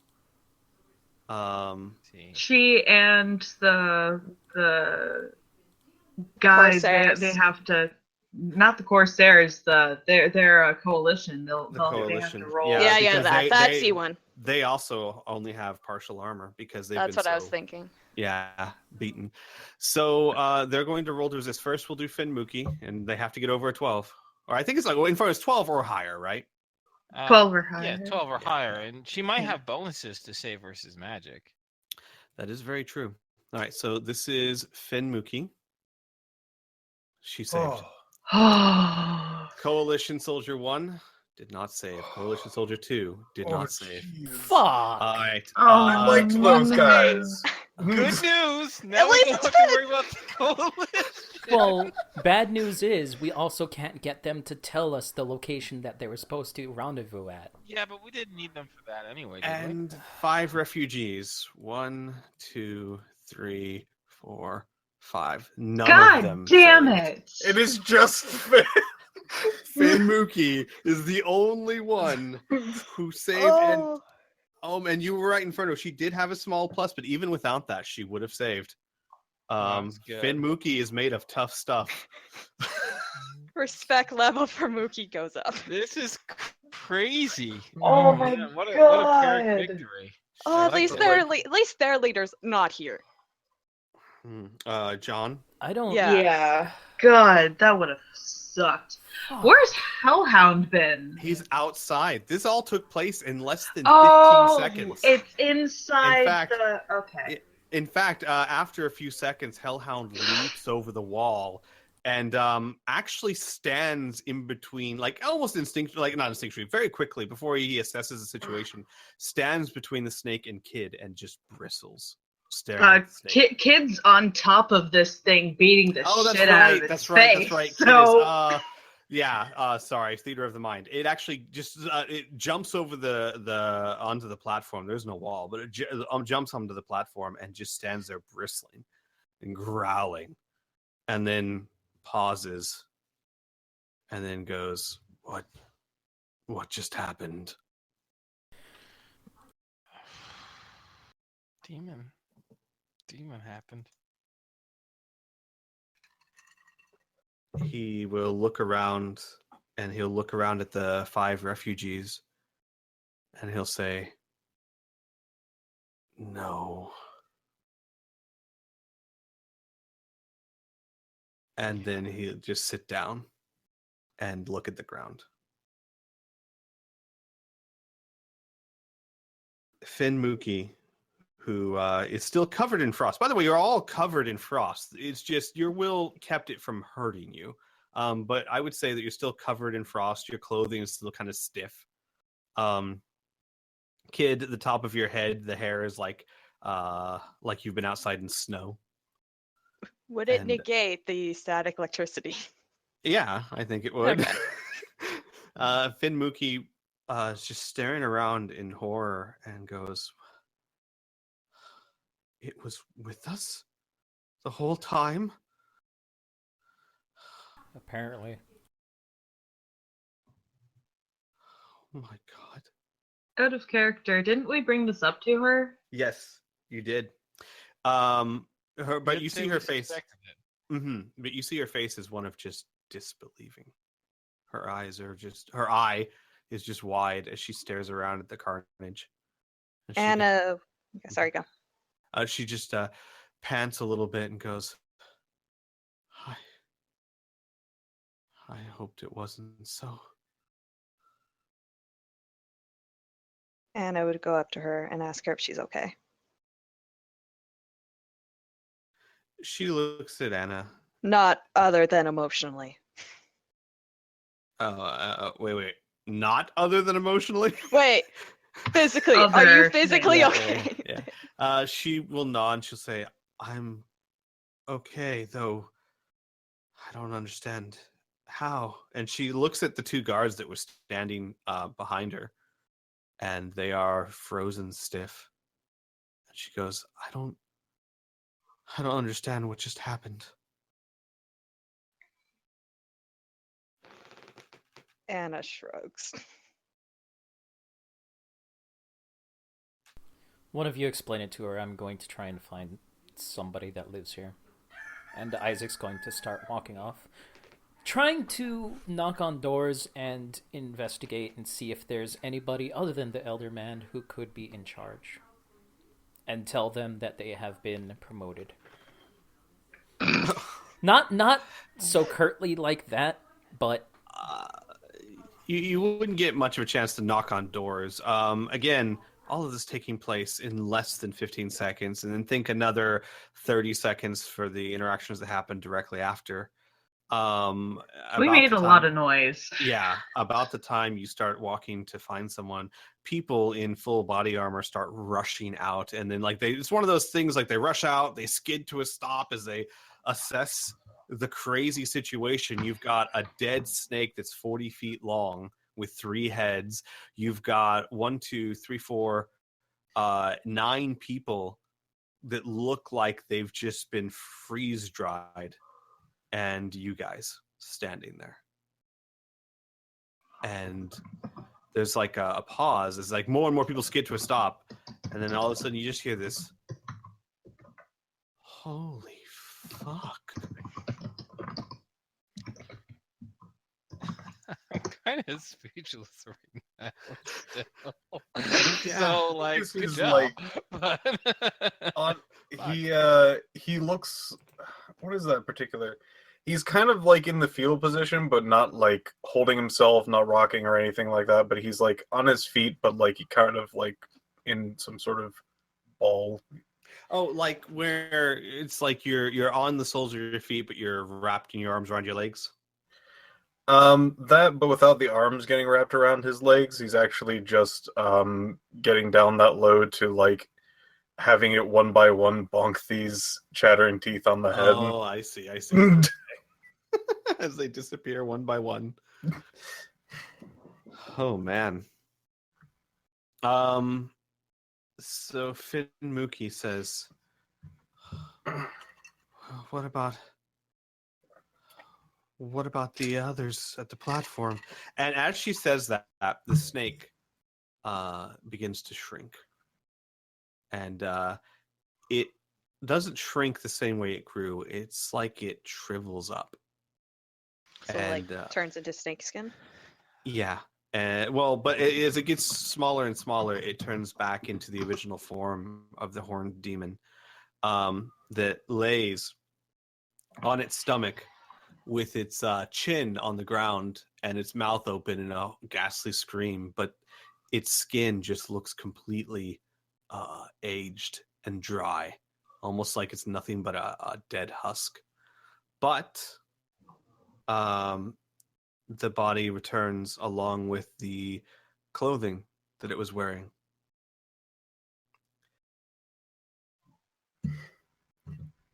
So wait, Odo's clothing or the No, the original. Because when you first saw it, it was shirtless, but it had like these kind of pants that it was wearing.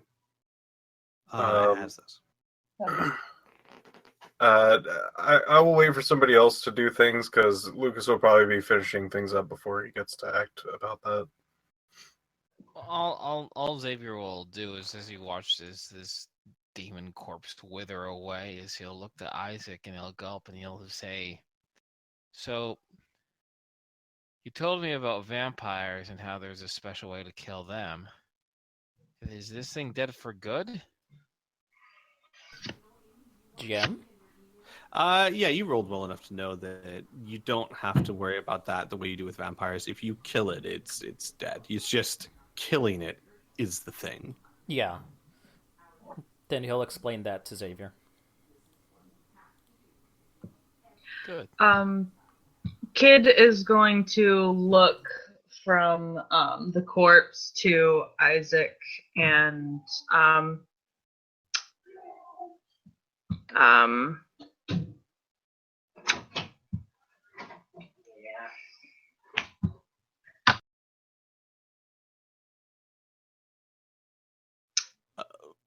Okay. What? sorry, I totally blanked on his name. Isaac and Lucas. Jesus Christ. Sorry. No, it's Brain just flood Lucas. You my don't have to ear. call him Lucas Jesus. Yeah. Shut up. And they're going.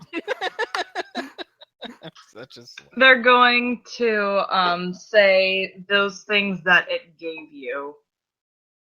Are they still there? Well, do I still have mine? The little star? You do. Okay. You still have it. You still have it. Isaac will reach into his pocket and take out the star and show it to the kid. Does it work? Well, it's been 24 hours, so let's try it. It works. Okay. It was very real.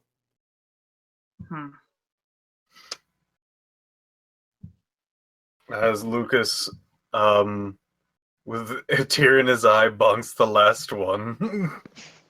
My favorite. He gets up and goes,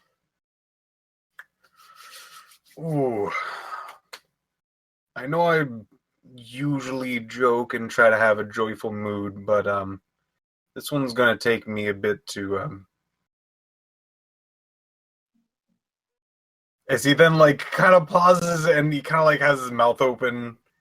He then wanders over to the demon and rifles through his stuff. You only find one thing on him. In his pants pocket. It is a small silver orb. The thing that controlled the beasts. The second you touch it, you can sense that it is an orb of animal control, which has. Give me a second, and I'll shoot forward the abilities. It can cast 2 spells.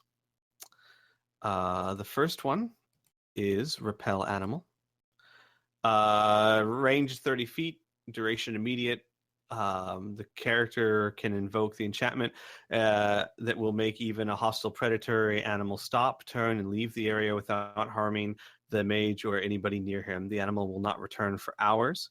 The enchantment can affect 6 animals simultaneously. Give me a second. And then the second spell that it can do. Lucas, you can also tell it immediately that it's kind of like the ice orb. you don't need to expend PPE to use it. No, shoot. Mm-hmm. It allows you. The second spell is more of a ritual in the sense that it takes time. It allows you through, and for this ability, you do need to have PPE or you need to inject it with PPE. Mhm. But it allows you to summon and control animals.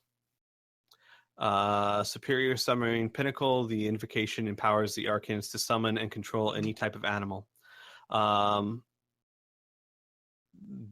So at your level of experience, Lucas, for 30 ISP or PPE, you could summon 40 tiny animals like frogs and mice. Per level of experience. Okay. 8 medium-sized animals like dogs and cats per level of experience. 6 large animals like horses per level of experience. Or exotic animals, 1 per level of experience. Okay. And it lasts for 5 hours per level of experience. But it also takes 3 melee rounds to cast, so 45 seconds at least. Okay. The first ability anyone could use. The second one you have to be trained. You have to have that that energy to pump into it. Okay. Though it's a cool ability, and I'll have to talk to you later in exactly the details, but it does say under Ludicrous Mage that they do not do rituals. Neat. True, Well, but someone this else can isn't. use it. Yeah, exactly. Yeah. There you go. And I'm really okay with not like I like the like he just gets too bored to cast the spell. 2 seconds, guys. I'm getting a Sure. Skype call from my folks for some reason. Well, Okay. actually, if you guys don't mind, I'm going to run to the restroom real quick. I'll be right Okay. back. Let's take a 5-minute break. Can you bring us over to... Actually, no. Squee's gone. Never mind, it's fine. We have Dead Snake. Dun, da, da, da, da, da, da, da. Wow. 59 words out of a 750 essay. Good job. Eh. God, That was weird. Oh, what happened? I don't know. He just called and then no one was there, so I think he's probably messing with my dad. He's probably messing around with his tablet and accidentally. Skype Did he called butt me. dial you? Maybe, or whatever the equivalent on the tablet would be. I Probably. can't believe we killed that demon. That was, I mean, it was Oh we were my tactical with God. it, but it took a bunch of people with it. Yeah. I I mean, I like sure. how every time I take out like initiative or something like that with these spells, almost immediately the person dies afterwards. Yeah. Every single time. Dude, You should just keep that up. You're It's the it's CC of the expensive. group. That's the only problem. Otherwise, Being- I'm going to. being able to knock somebody's initiative down to 0 and remove an action is huge. It It's Gigantic. Any giant. LLC thing, like within usually the next round, they're dead. Yeah. It's But- great. It's really Oh, cool. But it's a seriously, guys. shutdown. It's amazing. It's better than my chattering teeth, I can tell you that. Dude, CC in this game is fantastic, but I do want to say, even if we did destroy the demon, we killed the demon, there were some massive fucking casualties. Yeah. It could have been worse.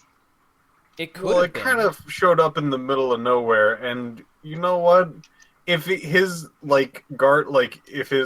he was blown, we had no idea what would happen. No idea what would happen. Yeah. Yeah. I'm also probably going to be very like that right now because I'm literally say about Operation Barbarossa. So I'm on the one like that million death is a statistic kind of mode right now in history. Mm-hmm. No, Piph has Wow. a very good point. His goal. Now I can tell you now that he's dead. I don't mind telling you. His goal was like, they've got a ship. I could get off this boring ass planet and go somewhere where I could actually have fun. Yeah. Oh my god, he went all possession entity on us. Well, I'm glad that didn't happen. First of all, second of all, We were going to take him on the ship until we knew for sure he wasn't the demon, which would Oh be yeah, we killed the demon, or we dealt with the demon, or we talked with the demon, right? yeah, exactly. Mhm. Otherwise, yeah, it was. Oh man, that would have been so fucked up. You guys get back to Love it. Zebron, and all of a sudden, just like screaming in the streets. Anywho, Oh shit! But seriously, I mean, this will probably bother Isaac at the very least. For the no, next this bothers. while. I mean, Xavier's a pretty roguish fellow, and this kind of bothers him. So, I mean, I don't blame you. Like Yeah, we tried to save people, but all we ended up doing was killing a bunch of women and children, along with getting rid of a guy who, a 17-year-old kid, and a guy who was in charge of one of the platforms.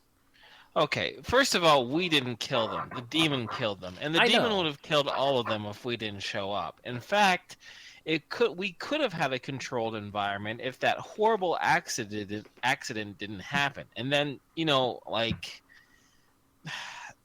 I mean, actually, you know what? Wait a second.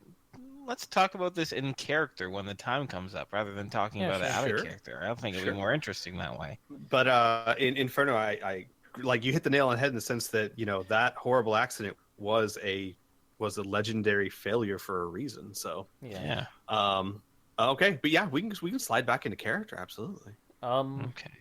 Isaac's going to spend a while making sure people know what happened, understand what happened, why it happened, and all of this, what's been happening on the other platform, and try and talk with the person who is now in charge, or going to be in charge. All right. It would be a much younger man with brilliant, very Brilliant. what's the term for like very red hair? Very red hair. Fiery? Fire. Thank you. Yes, fiery red hair. And he's in shock by what happened. The man who'd been chief of this platform for over a decade is just, and they're all still just standing there, not moving. They're like statues. And he listens to what Isaac has to say, and then just shakes his head and says, I did not. I mean, you hear stories about horrible things in the universe, but until you see it, well, I guess it could have killed all of us if you didn't. Yeah. I don't know. Yeah, there's not really much words for this, is there? No. He shakes his head. It's... But the danger is over? Yes, the danger's over, and the other platform should be safe. This All right. outcome is Well, then- undesirable, but I think that the least we can do is send people to get them out of there, just in case. yeah, that would be a good idea. Either get them out of there or send supplies. Hopefully get them out of there because they're on their last legs. Yeah. And he starts like giving orders to his men, and they start like loading up in vehicles. And oh yeah, I mean, like I'm a little struggling here as a GM because Sure. the mood would be just Somber. like you guys, very somber. He would then order other people to some of the more seasoned guards. He would actually have start to remove the bodies, and as they do so, they go up to their chief first, and they go to move him. And when they go to move him, the body just breaks into pieces, and it's not like shattering a pot or anything like that, because these people aren't hollow inside. They shatter into pieces, and you can see that to the bone marrow, they are frozen. And they start. One of them sickens up, and has to excuse himself, and the others just kind of start gently, as carefully as they can, carting away these bodies to be cremated, while some of the younger, less experienced guards start ushering people back in their houses to try and avoid the normal workers and their families from seeing this.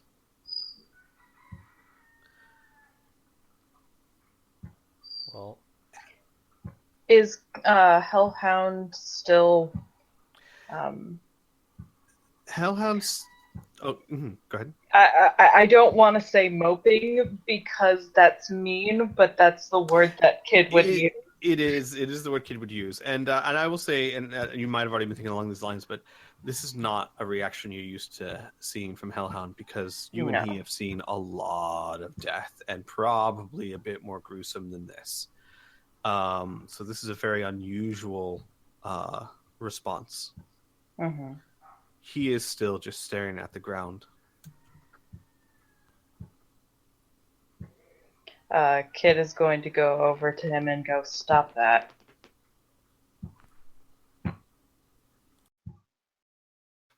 Stop. What? You're moping. You don't mope. He stares at Kid with, for the first time since you've seen him, with fire in his eyes. And he says, "Maybe one day you'll understand, but it's my right. I earned it."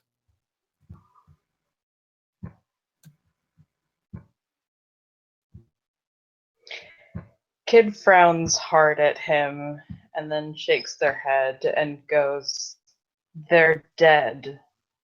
Looking like that, just sitting around, that's not going to do anything. There's no point to it. He again looks at Kid and he says, "You're wrong. It has more meaning than you can imagine. It makes me more than just a killing machine. But you wouldn't understand that."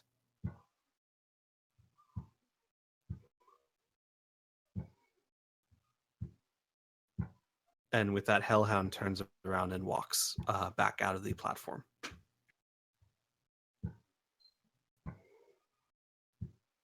Kid watches him very quietly and then just kind of,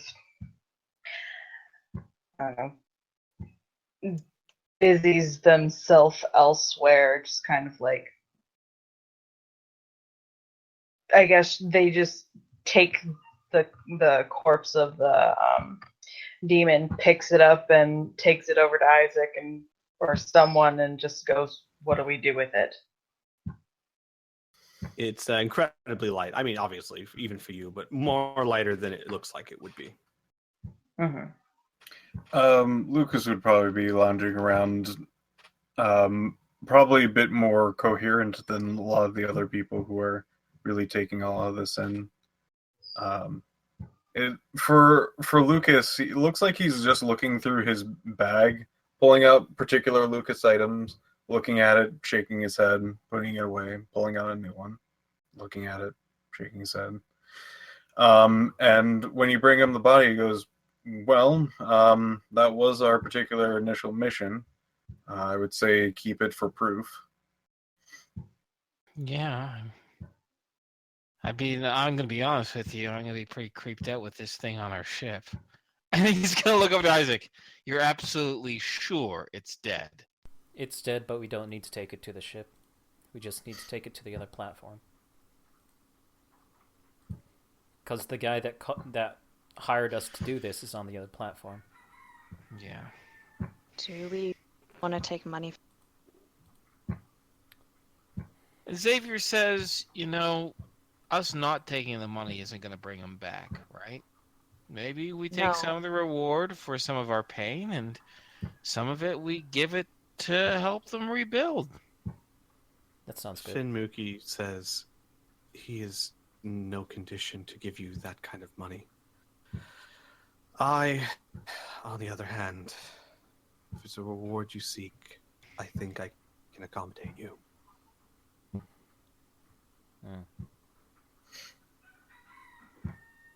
Anna's gonna wince at that.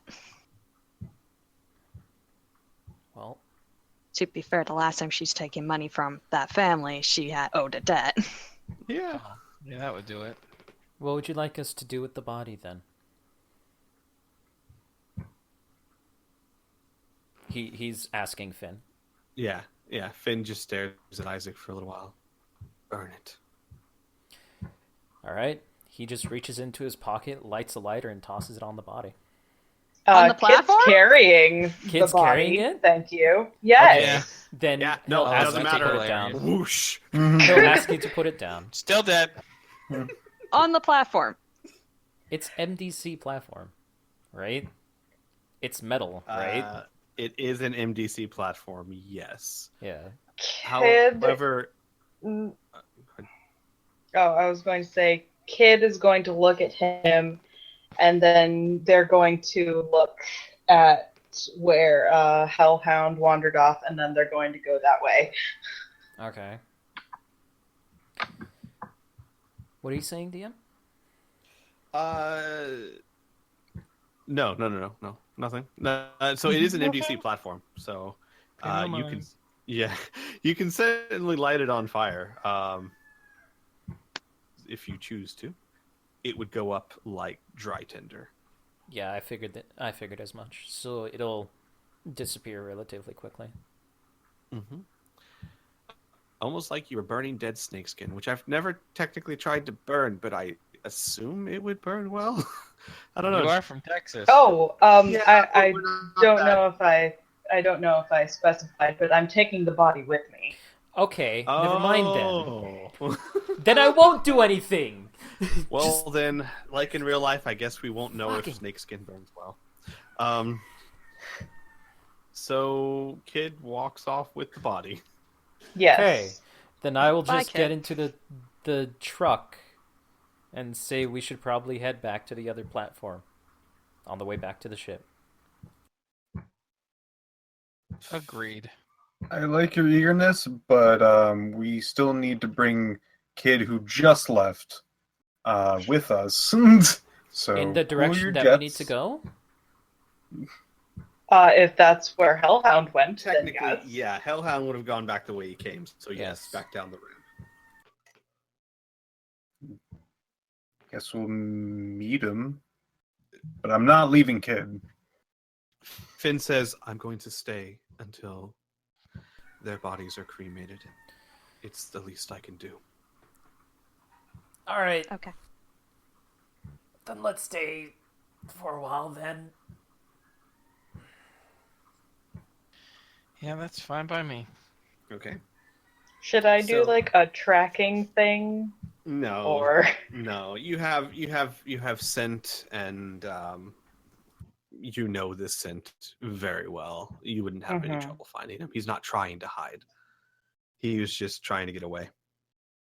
So he went off about 100 feet, and then he's sitting on the ground, sulking, Mulking. Delicious. moping, as Kid said. delicious mulk. I love As Kid would say, he's moping. I love mulk, you yeah. nerd. All right. So Kid would go over to Hellhound and sort of heft the body at him and go there.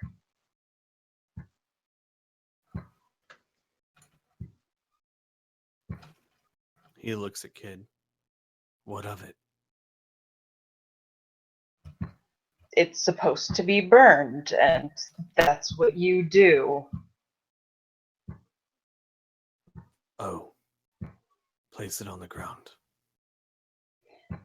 Kid threw it at him, so it's Oh. pretty on the ground. Okay.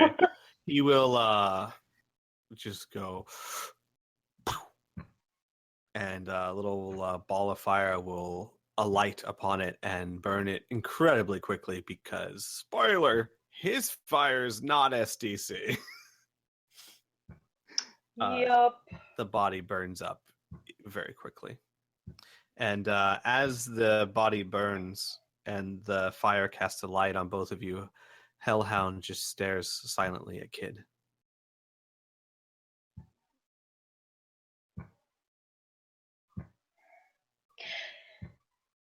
Kid watches them very quietly for a long time and then finally says, You asked why I came back, but I've never been here. Or have I? I have not seen you for 500 years or more.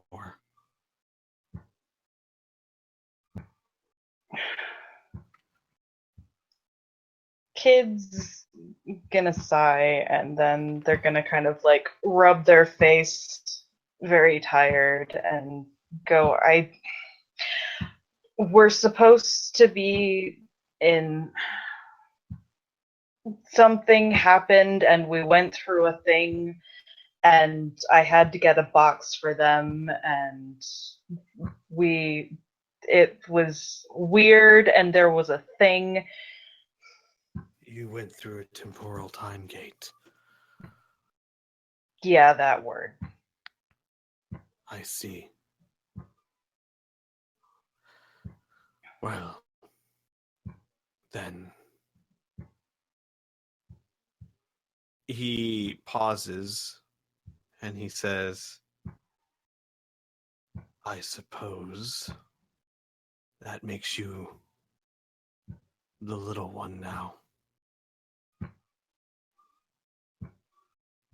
Kid scrunches their face at him and goes, I definitely liked you better when you couldn't talk. He nods and he says, let me give you a piece of advice that 500 years taught me. Deny your instincts. They will not bring you anything that you want. I don't know, they helped me kill that demon pretty quickly. True facts. Yeah. Hellhound looks at the burning pyre and he says, killing is not an instinct. It is an action, sometimes necessary. But your desire to kill. And he sighs. I don't know if you would understand. You were always so happy when you did it. Kid frowns very hard at him and goes, no. I saw the look on your face when you were in combat. No hesitation, no fear, no remorse.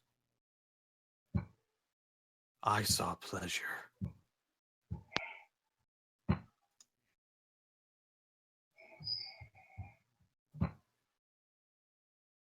Kid stops and thinks and then after a little bit shakes their head and goes, it's not.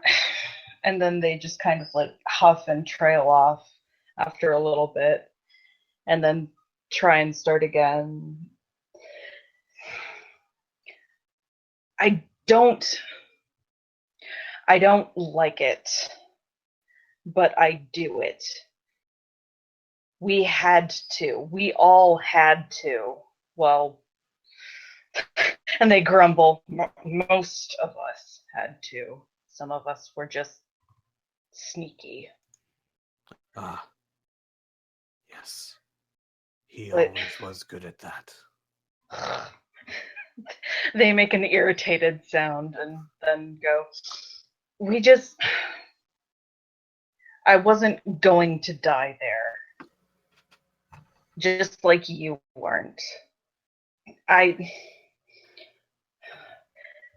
Maybe I do like it a little bit, but that doesn't mean I don't know. And they just kind of like sit down and cross their arms, just kind of like irritated, like trying to think out words that they've never really had a vocabulary for.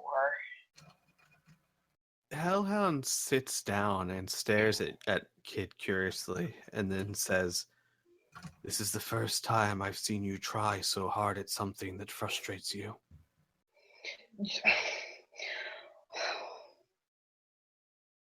That's because we only fought. We have to think about stuff. Tell me, Kid, Hmm. is there anything besides fighting that you care about, that you would protect?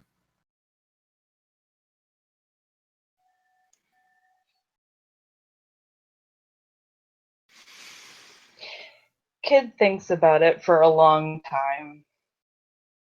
Actually, not even really that long. They think about it for a couple seconds and then they nod. What is this thing? They open their mouth and then they pause.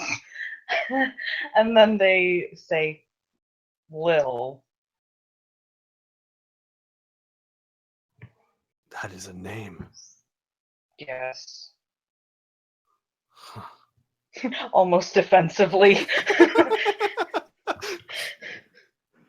He pauses and he says, "Then perhaps there is hope for you yet." He stands up and stretches and he says, "Do not let Mother find you. She will Okay. take away any chance you have."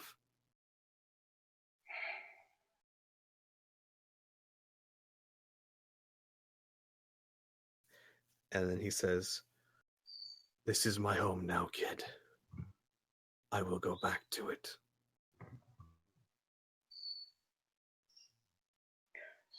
Well, then how am I supposed to drag you into the fight if she comes along? He pauses for a second and cocks his head, and perhaps for a second you're reminded that hey, he may know how to talk now, but he never was the smartest cookie in the shed. No, okay. he wasn't. And he says, "I do not know, but I would want to be there." Well, you should figure that out because we'll be leaving soon, I think. I need time. I must make sure they are safe. Where do you go?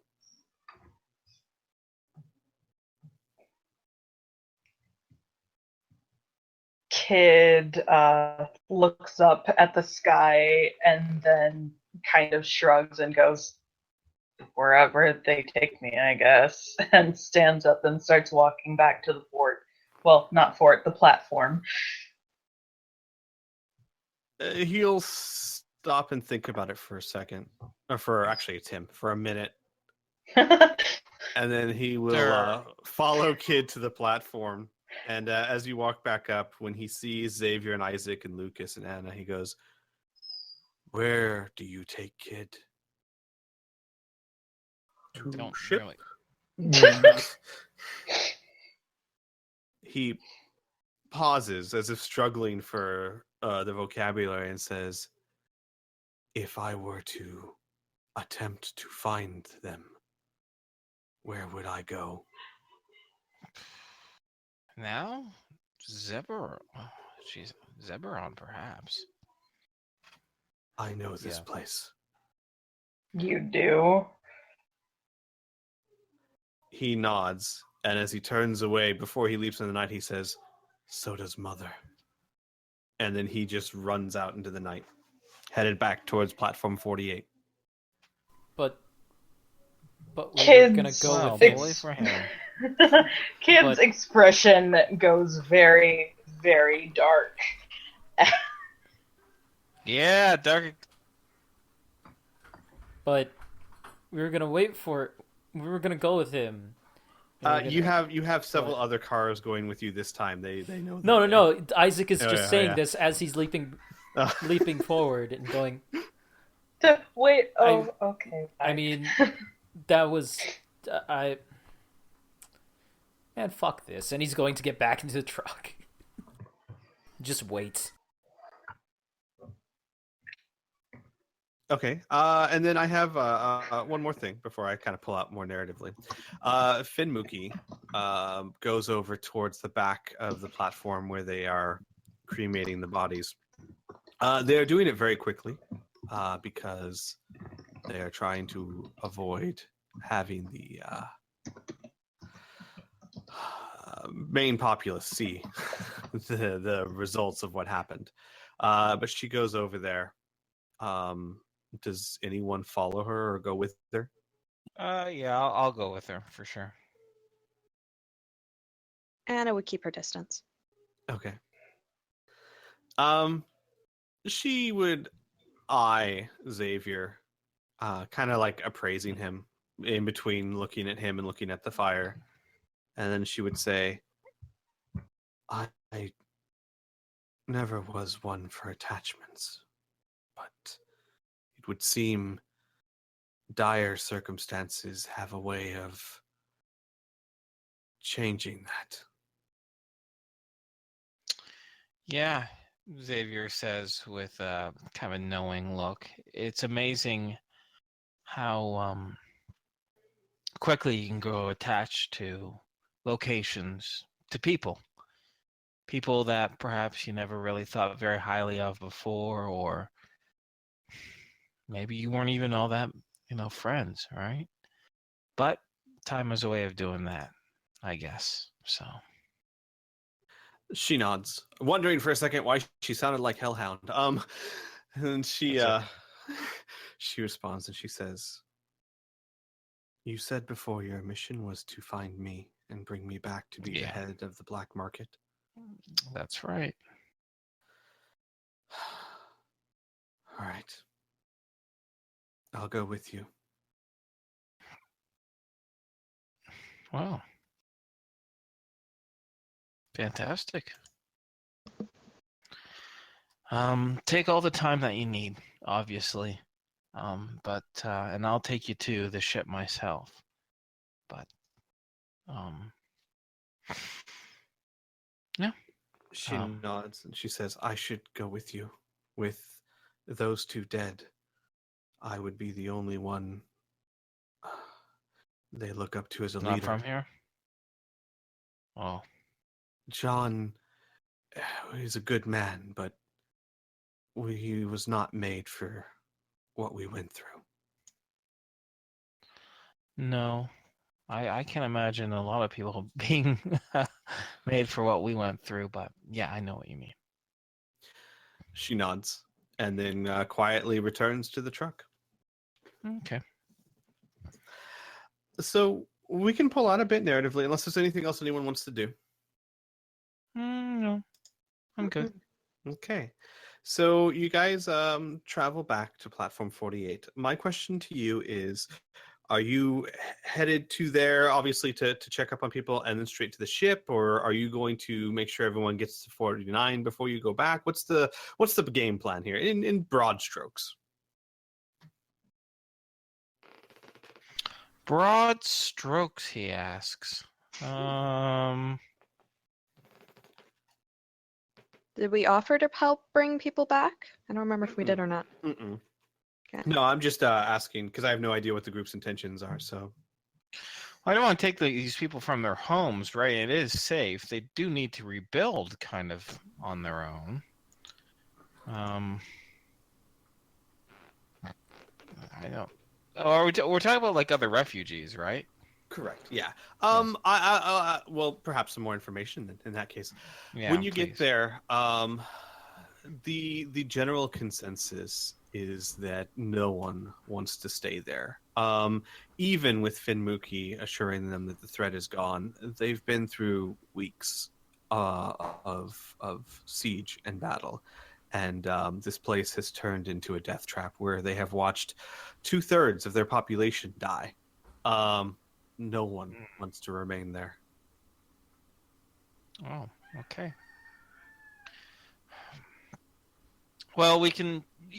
Okay, we have two options. We can take them like on the ship to Zeberon, or we can take them on our ship. We can just land the ship right there and take them to, they might have family or kin at other locations. Take them there, to other places on this planet. They do, and Right. Platform 49 offers to give them shelter, like before. Still, the offer still stands to give them shelter until more permanent arrangements can be made. Cool. So you guys would get that sorted out, and then drive back to the ship. Well, does anyone have land navigation? I do. Okay, could you roll it for me, please? Yeah. Let me check. I should have it too. I'm pretty sure. I'm pretty sure I make that. Hang on. Navigation. Land navigation. Yes, I have 76 in it. Oh, I have space navigation. You use the stars. No, with kids' help, you're able to easily find the ship, and it takes about 35 minutes to get back to the ship. And when you get to the ship, you lower the platform. And do you take the truck with you? It is a mega damaged vehicle. Or do Sure. you leave it behind? Yeah, actually, sure. It's a Okay. Nobody it's a will miss pickup it. truck, essentially, right? Essentially, yeah. It's got very big tires. Think almost like a monster truck, just not as absurd. Very So big you- tires, very raised up. Tires that are designed to travel through a swamp without getting bogged down. Yes, kid.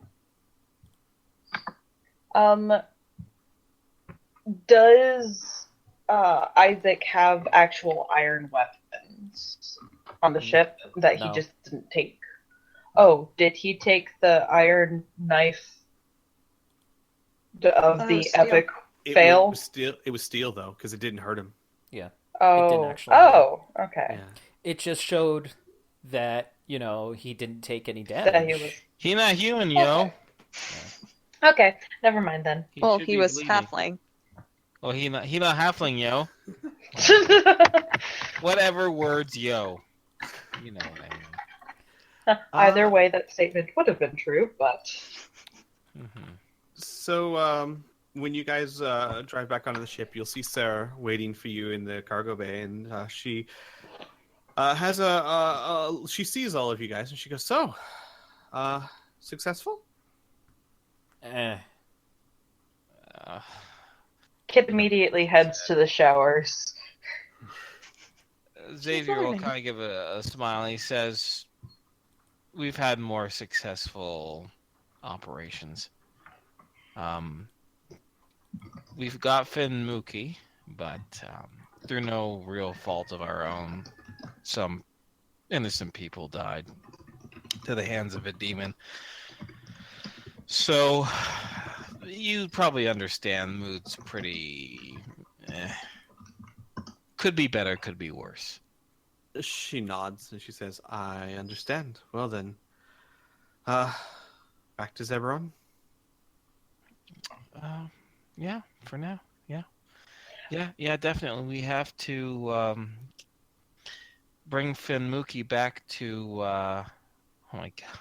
Wait, I have it in my note. Do I have her name in the notes? I keep calling her Captain Korea, but that's Wow. insensitive. It's Finn Mookie, John Shinsei. Omen, Odo Dufa, 2 snaps. Sorry, Shinsi. Shinsei. Shinsei. Shinsei. Yeah, SISHIN and then space SE. I bet you Also- she isn't even a captain either. Well, Well, she is actually. You got that one. Oh, I got the captain part Yeah, right. yeah. Good. yeah, it was Teal that you kept messing up on. Senator Teal. Yeah. Yes. Didn't we say that we were going to help the people from one platform or to the other, or is that being taken over by the people from the other platform? If you wanted to, you certainly could have, but there was more than enough vehicles to take them over in All right, one trip. They'd be a little packed, but they didn't care. They wanted to get out of there for understandable reasons. So yeah, you could have just left straight from platform 48 if you chose to. And we can go ahead and wrap the session up there with you guys getting back on the ship. Yes. I will want to talk to. Go. Sorry, go Go. ahead. Bryn. I will like to talk to Finn at some point while we're on the way back to Zevron, but that could be today or next week. That could be today. Sure. Mhm. Because that'll be like when we're already set out, kind of deal. Yeah. So I'm assuming Xavier's not going to want to stick around for any reason. He's gonna pretty much just go. That's correct. Okay.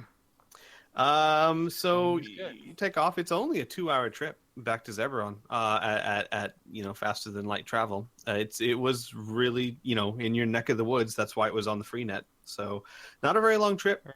So Hooray. somewhere during the 2-hour trip, Finn Mookie spends all her time in the smuggler's lounge. Okay. I just have to figure out how I want to word this. Yeah, so she will go up and sit across from her and just say, "Hey." Anna, right? Yeah. So, sorry. No. So we told you that we want you to be in the position of leading the group on Zebron, right? You want me to take over my father's position? Yes. Yeah. Sorry about him, by the way. Not sure if I got a chance to say that.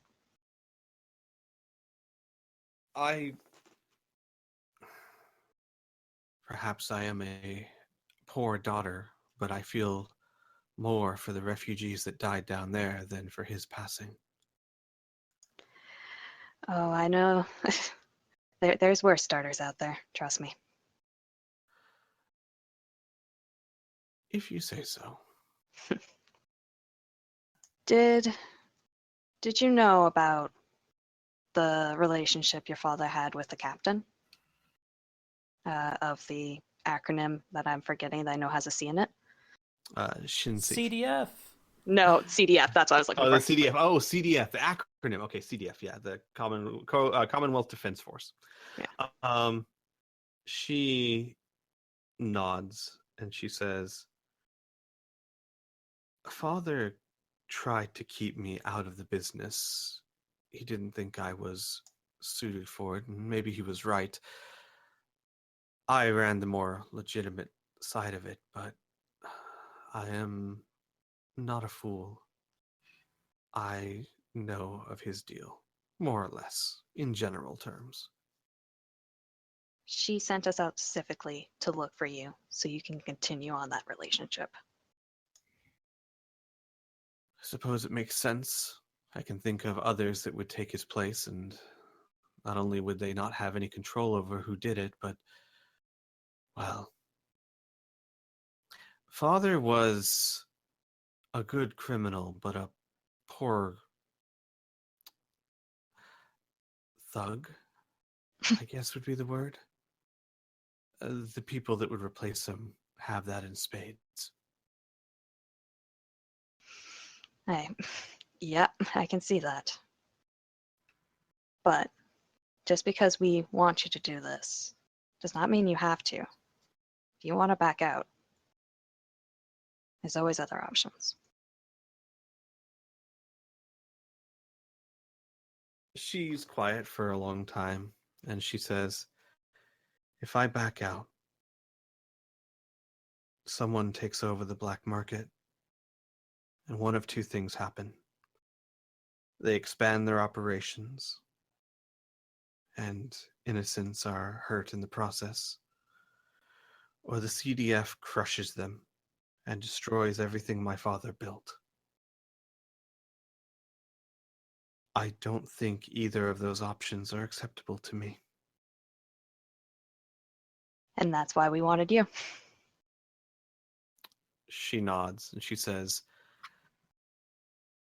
"I used to think that living a life of crime meant you were free from obligation.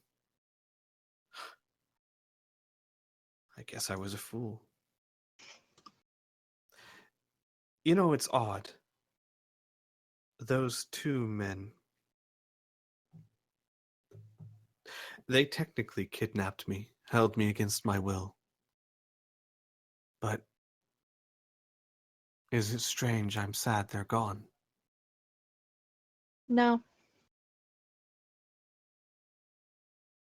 No, it isn't. She nods, and then she's just quiet for the rest of the trip. No, Anna still wants to talk. Oh, okay, never mind. She's quiet for the rest of the trip. No. All right. Look, I know I keep saying I want you to be leader, but my debt is paid. I'm out, correct? Even if your debt had not been paid before, I would say saving the new head of the black market would be more than enough to clear the books. You know, I never really liked your father, and I won't go into details, but he did screw me over in the end. But he's way more honorable than Oh, other yeah. leaders I've learned, that I know of. If it helps, I was there when you were chosen, though I did not hear your name specifically. They chose well. Kinda. Yes, they Other than it wanted failed. someone that could cast lightning, I believe is the words used. But if it helps, Father had no choice. And he was reluctant to do it. You know, that does help. My She father nods. wouldn't have blinked an eye. Well, not for my safety, at least. She considers Anna and then says, and odd, but for his daughter, my father sacrificed you. Yep, seems honorable to me. It seems, my dear, that you have been on the poor side of fortune for quite some time. I don't know. That demons seem to show that things are going up. A Pyrrhic victory, if ever I've seen one. I don't know. I expect nothing anymore. Well, you can expect one thing. The leader of the black market of Zebron, small though it may be, is grateful. And that can mean a lot at the right time. Thank you. She nods her head once. And I will leave her. Okay. It's a good place to end the session? Yes. Sure. Okay. I'm just gonna say that Isaac's gonna drink heavily in the Starlock Lounge by himself. Heavily. Heavily. But sure, we can stop the session there. Is everybody good to stop? Yes. Yes, No, sir. I need more. All Too right. bad. Well then, everyone, we'll see you back next Wednesday as our group heads back to Zebron and sees what's changed in the past day and a half. 2 days. Everything's on fire. It's all on That'd be fire. hilarious. Oh, Well, I mean, we will be able to see awful. if Indigo and Cyber 6 are still on that rampage. That might be neat. We might finally get... That's why everything's on fire. Yeah. We might get paid Oh, for so that they're rat thing. superheroes. I thought that was mission. going to be in like a month or so. 2 weeks, I believe, was the. 2 weeks. Oh, okay. Yeah. Well, So you're- then... You're like a week and 3 days away. We're still down some cash, but that's okay. Thank you guys for watching. Don't forget, we'll see you guys next Wednesday, and we also stream Riffs every Sunday. Ta-ta! Bye. Bye bye. Bye.